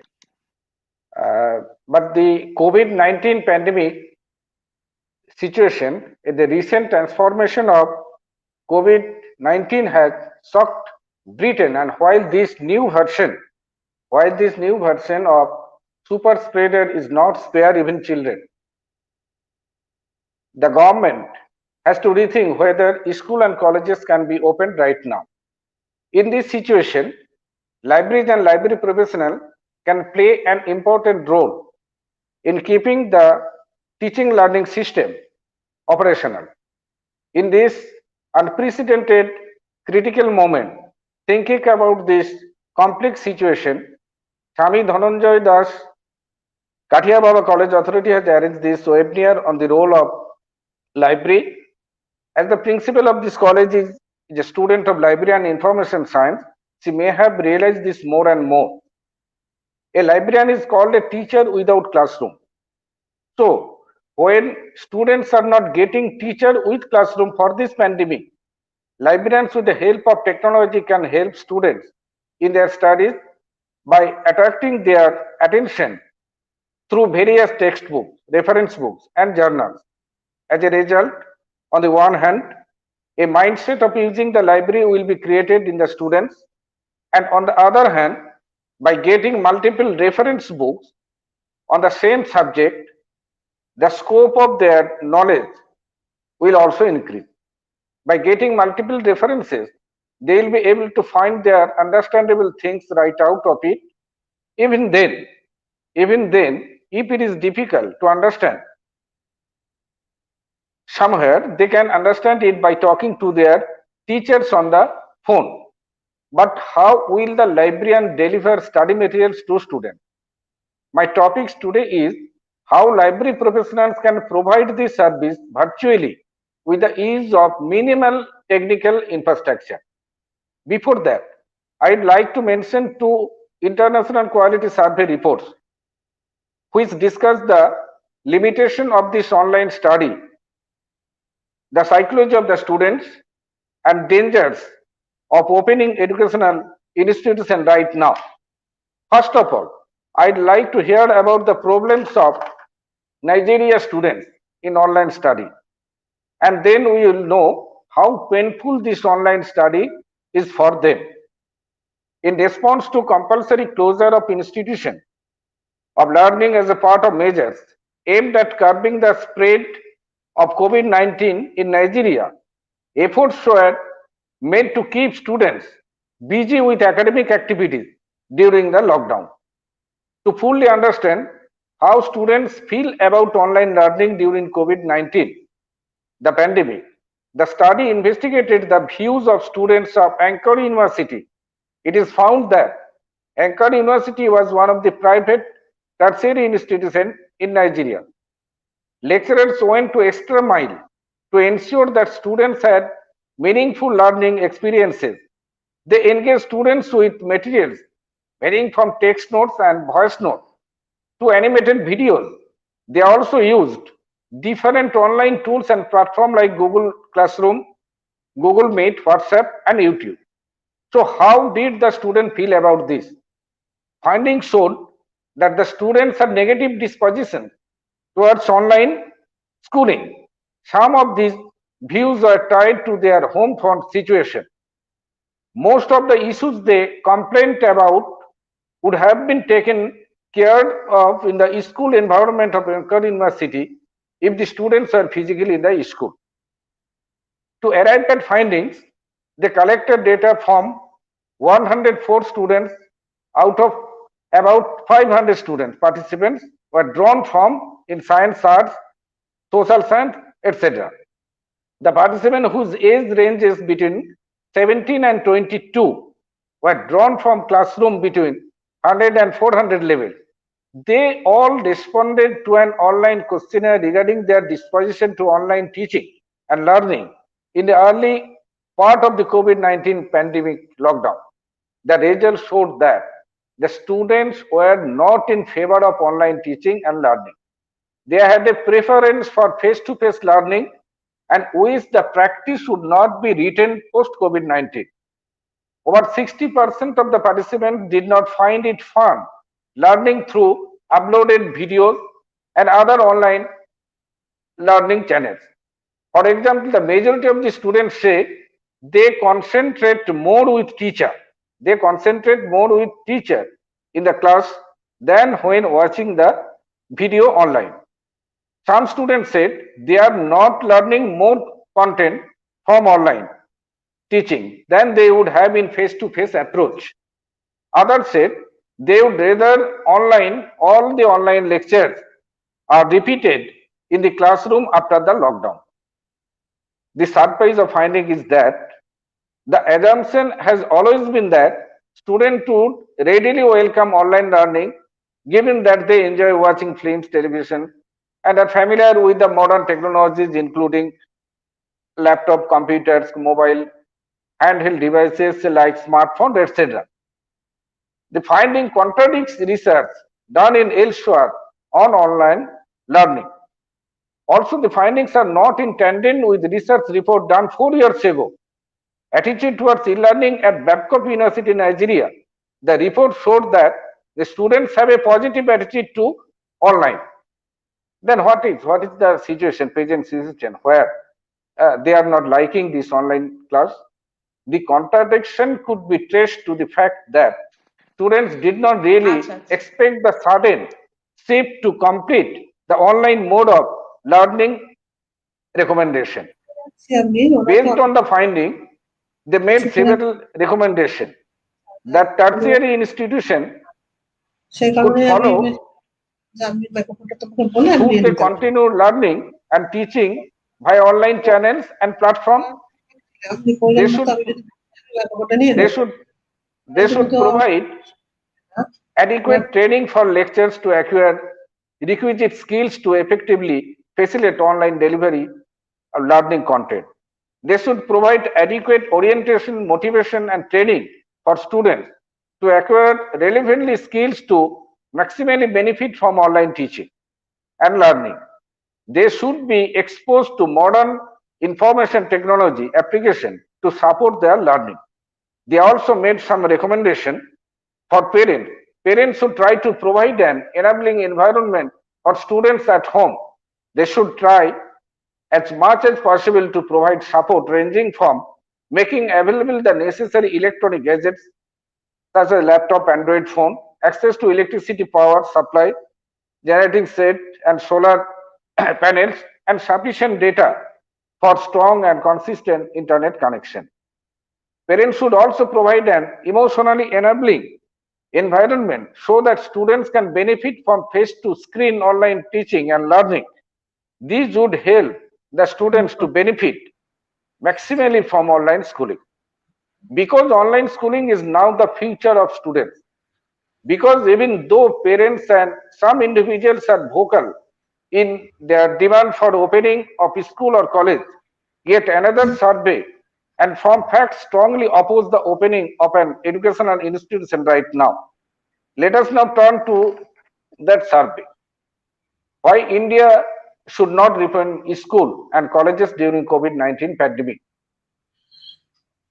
The novel coronavirus disease cases in India are spiraling daily, and we are a whisker away from overtaking the United States in having the most cases in the world. The Indian government has given the green signal to states to reopen school and colleges with parental permission, and many states are keen to reopen fully. The University Grants Commission has also allowed the reopening of the university. The move is fraught with several implications for students, parents, and society. Until recently, it was believed globally that children were by and large mildly affected by COVID-19 and that their role in transmission was limited. But now that perception is changing with new emerging research. The renowned science journal from US recently published a massive COVID-19 epidemiological study in the South India states of Andhra Pradesh and Tamil Nadu. A team of medical experts from India and the US were involved. It is reported that over 30 lakh people were infected from 4,35,539 index patients or first known cases. The study extensively studied the pandemic in two states, analyzing the data available from 5,75,071 tested contacts arising out of 84,965 patients. The study concluded that the case fatality rate was 2.1%. Contact tracing found that 5% of the people accounted for 80% of infection. Most of the patients were young and infected others in similar age group. The death rate among patients older than 65% was comparatively lower than in the US. The children of all ages were infected and their contacts were mostly other children and adults. The study proved the point that children did indeed contact with virus and transmit it. In US, there was a recent study of US Center for Disease Control and Prevention about how a 13-year-old girl infected 11 of her relatives during a 3-week family gathering.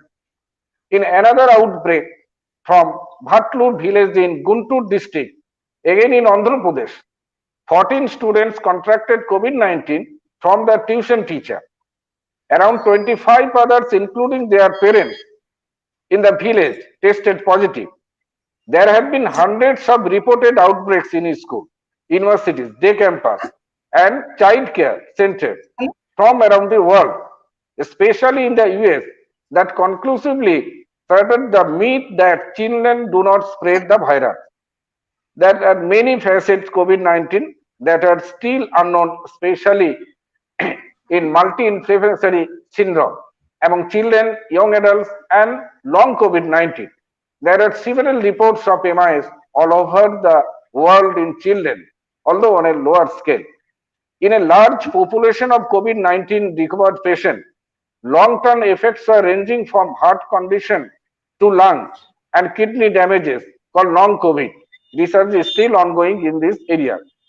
Children under 18 years might suffer mildly in most cases based on available data. However, they could be active vectors of virus transmission, as the research showed. So, what is the great risk? The opening of educational institutions poses a great risk to students, parents, grandparents, teachers, staff, and public. The parents care for their children more than themselves.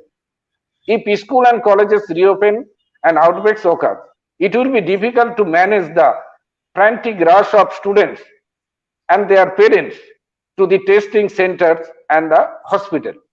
Hospitals will be overcrowded, putting excessive pressure on doctors and healthcare workers, especially in rural areas. We will need additional quarantine and isolation facilities. The US CDC and World Health Organization mandate that if there is an uptick of COVID-19 cases and positivity rate in the community, it is reached to open educational institutions. In India, there are many multi-generational households and children living with parents and grandparents in small houses. The reopening of the institution will put the entire society at risk and would cause super spreading events all over the country. So what should be done? Government should, instead of continue the online education model. It is true that there are several challenging in delivery mechanism, but then existing infrastructure like television and the internet can be used meticulously and the latest technology can be leveraged. The national broadcaster Doordarshan is already beaming educational program. The services of private TV network can also be used. Doordarshan was originally started as satellite instructional television experiment. During its formative years, it was used for relaying school and adult education. Such an effort must be reviewed and education delivery enriched with creative content. The teachers must be trained to deliver their lessons effectively online or on TV in a way that the students understand and see what they write on the boards. Phone-in facilities should be provided to clear doubts. A special website should be set up to enable the downloading material. For low-income groups and rural areas, Chromebook or tablet loaner scheme can be initiated to enable internet access. Wi-Fi equipped buses must be stationed in mapped low-income areas to provide internet coverage. In the US, almost all the schools have loaner schemes and Wi-Fi buses used in Georgia and California have been hugely successful. We can also tie internet balloons as Kenya is doing.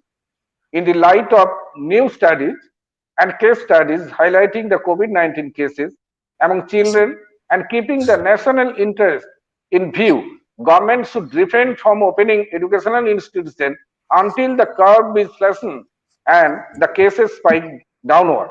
We are simply not ready to reopen. We must instead leverage technology to ensure that no student is left behind. But how? Because on the one hand, online learning is painful for the students.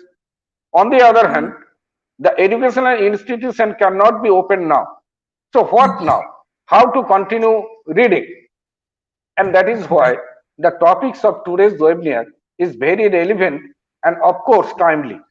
But the role of library professional is very important here, because in this pandemic situation, when all educational institutions and all public libraries are closed, the technical infrastructure that is required to provide library services from those libraries is not available in most libraries. So even if the library has e-resources, it is not possible to provide them to the library users across the border, across the campus of the institution. In this situation, there is nothing left for the respective libraries to do. There can be no more helplessness for the readers. The state of mind of students, teachers, and researchers is easily conceivable. Parents worry about their children' future.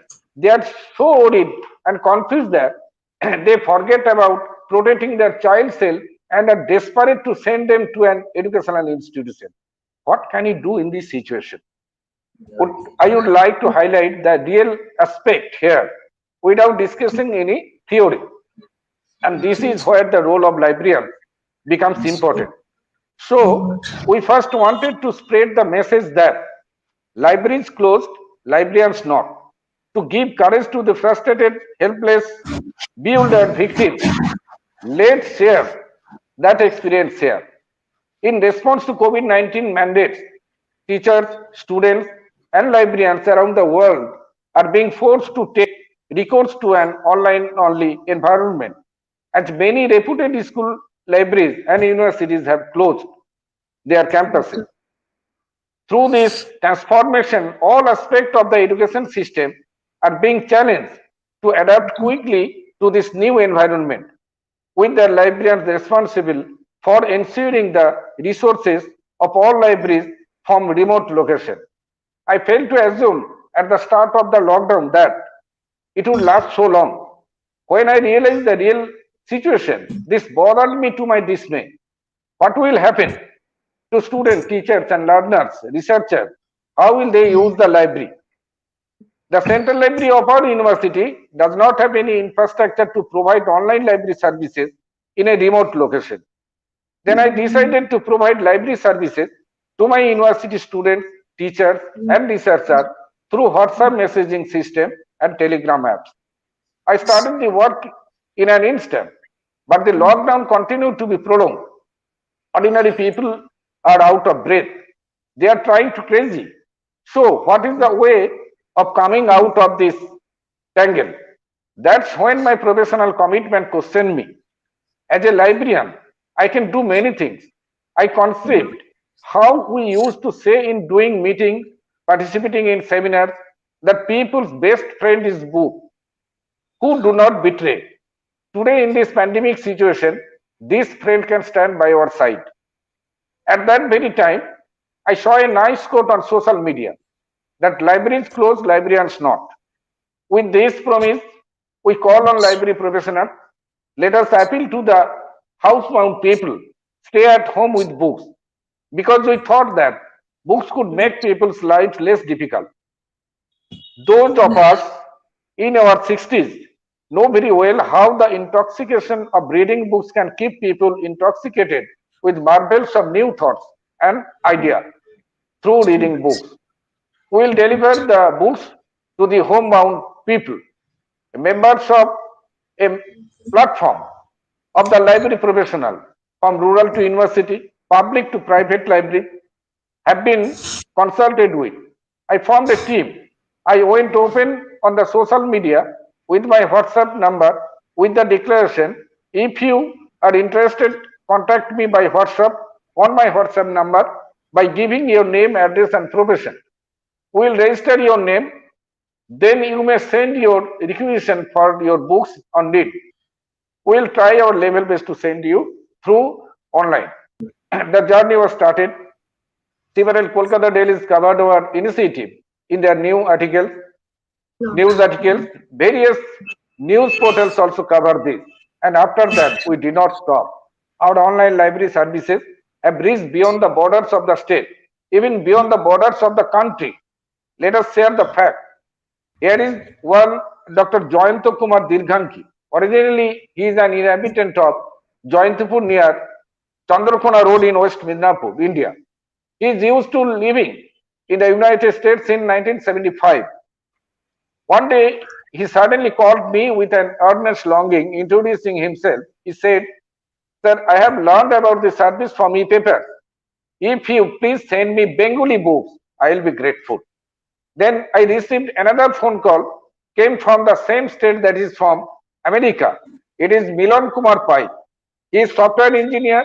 His original home is in Santoshpur, South Chobis Pargana, India. He said, I want 11th and 12th standard textbook for my daughter. That's how far we have delivered books to 20,000 people throughout the globe free of cost. From the child to elderly, from young to old, from doctors to engineers, from students to teachers, and even to the migrant workers engaged in other states are availing our services. They have given us more assistance by creating multiple groups themselves. How this impossible is made possible? We have been able to provide this service through teamwork. This team includes librarians from rural library to college, university library, and even library assistants from the library staff of West Bengal Secretariat Library. Besides this, there are 700 students, teachers, officials, and researchers of our university are availing of these services through two apps. Here we have an administrator, Deep Kumar Kirtania of West Bengal Secretariat Library.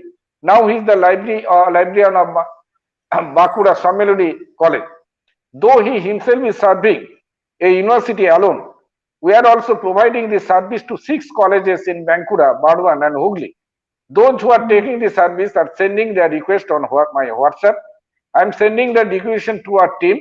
As soon as they send me a PDF or a link, I redirect it to the person concerned. To date, we have sent more than 5 crores of e-resources. These include ebooks, book PDF, links to various journals, etc. If one can download even a part of these resources, he or she can create an e-library at home with a larger collection than any other large library. In this COVID-19-led pandemic situation, the responsibilities of a library professional cannot be limited to providing books and journals. Links to songs and movies may be sent along with books to give a little fresh air to this miserable prisoner's life. We have been also sending that. We have also given the link to online mental counseling. We have also arranged net-set training and online examination for my university students. We also advertise on social media for students of other universities, especially those in rural areas, to offer this service, but unfortunately there was no response. Librarians need to keep this in mind. They learn to improve from all this, otherwise they may be disappointed. I asked a few more college principals for their approval so that we may provide the services free of cost, but they did not show any interest. But librarians should not be disappointed by this. Instead, they can remember the world poet Rabindranath Tagore, who said, if the reader does not come to the library, then the library should go to the reader. অর্থাৎ পাঠক যদি লাইব্রেরিতে না আসে তাহলে লাইব্রেরিকেই পাঠকের কাছে যেতে হবে. Library professionals had an advocacy role in this pandemic situation. They can search for various digital platforms worldwide. They will provide all the information according to the needs of the people with their scholarly endeavor. In such a situation, library information will help to restore the confidence of the people by assuring them that this information can be delivered even at the remote location. Thank you.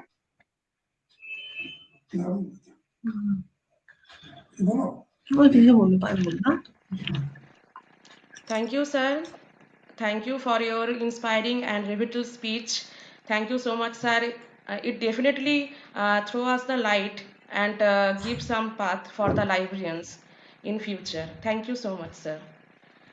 Now, a small declaration that there is also a feedback form link which is being circulated very soon.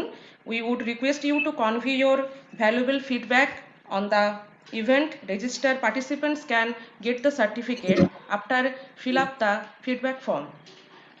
Now it's time to giving the vote of thanks. Good evening to all. As all good things come to an end in life, so is the webinar is not except from this. Myself, Payal Shi, librarian, Swami Dhananjay Das, Kathia Baba Mahavidyalaya.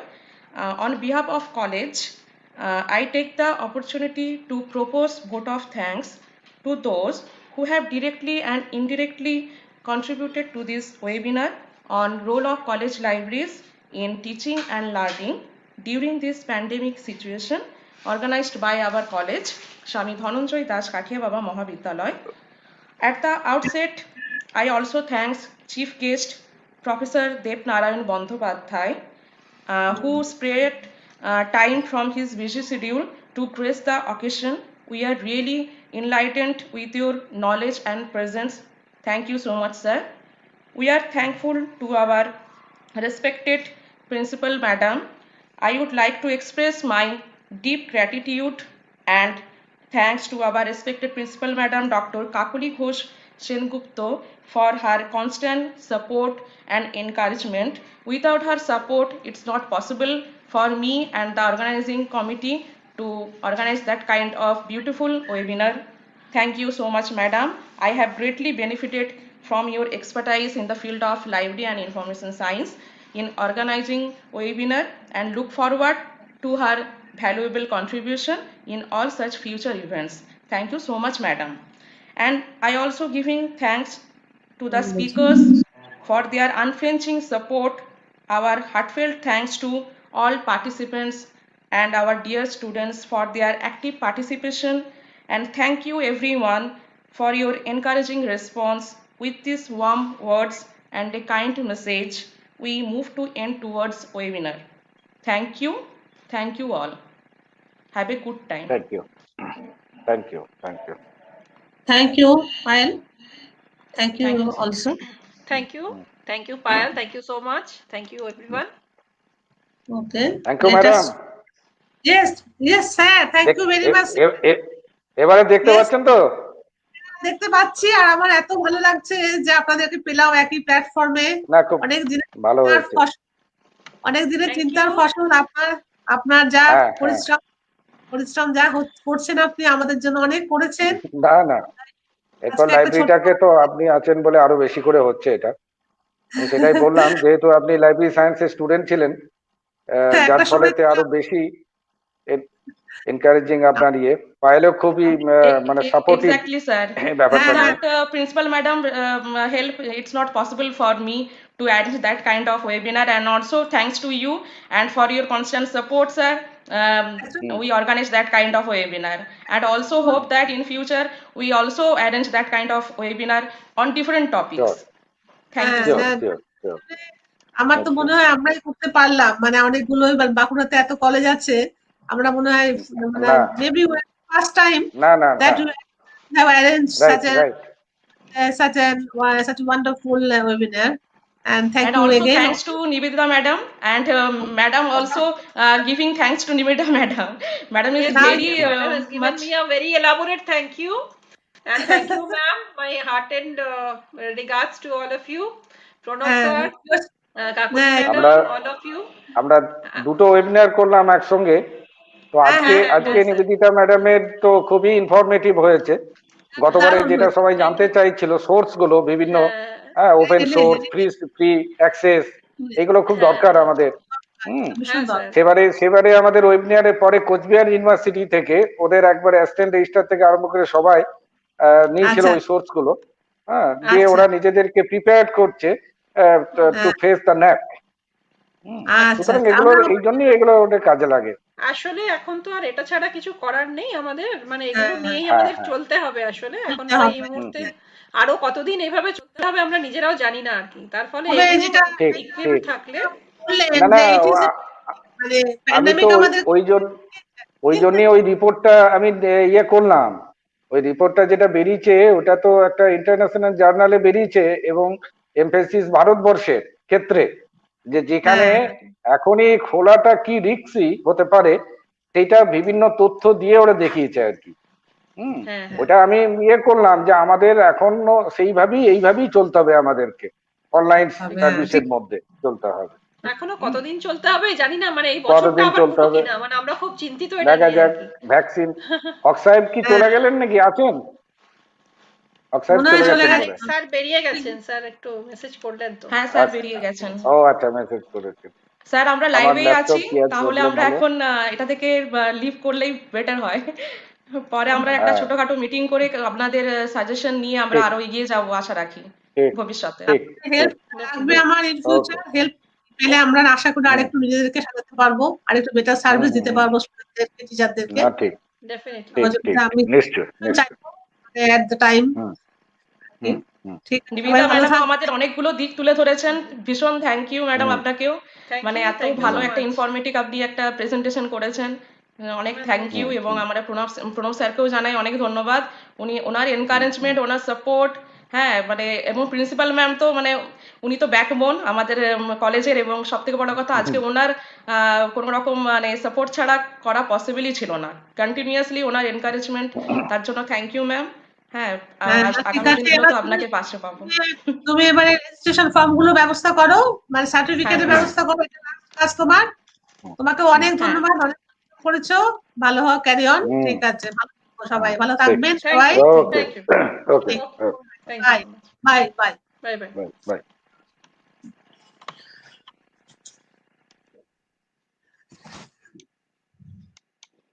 আচ্ছা।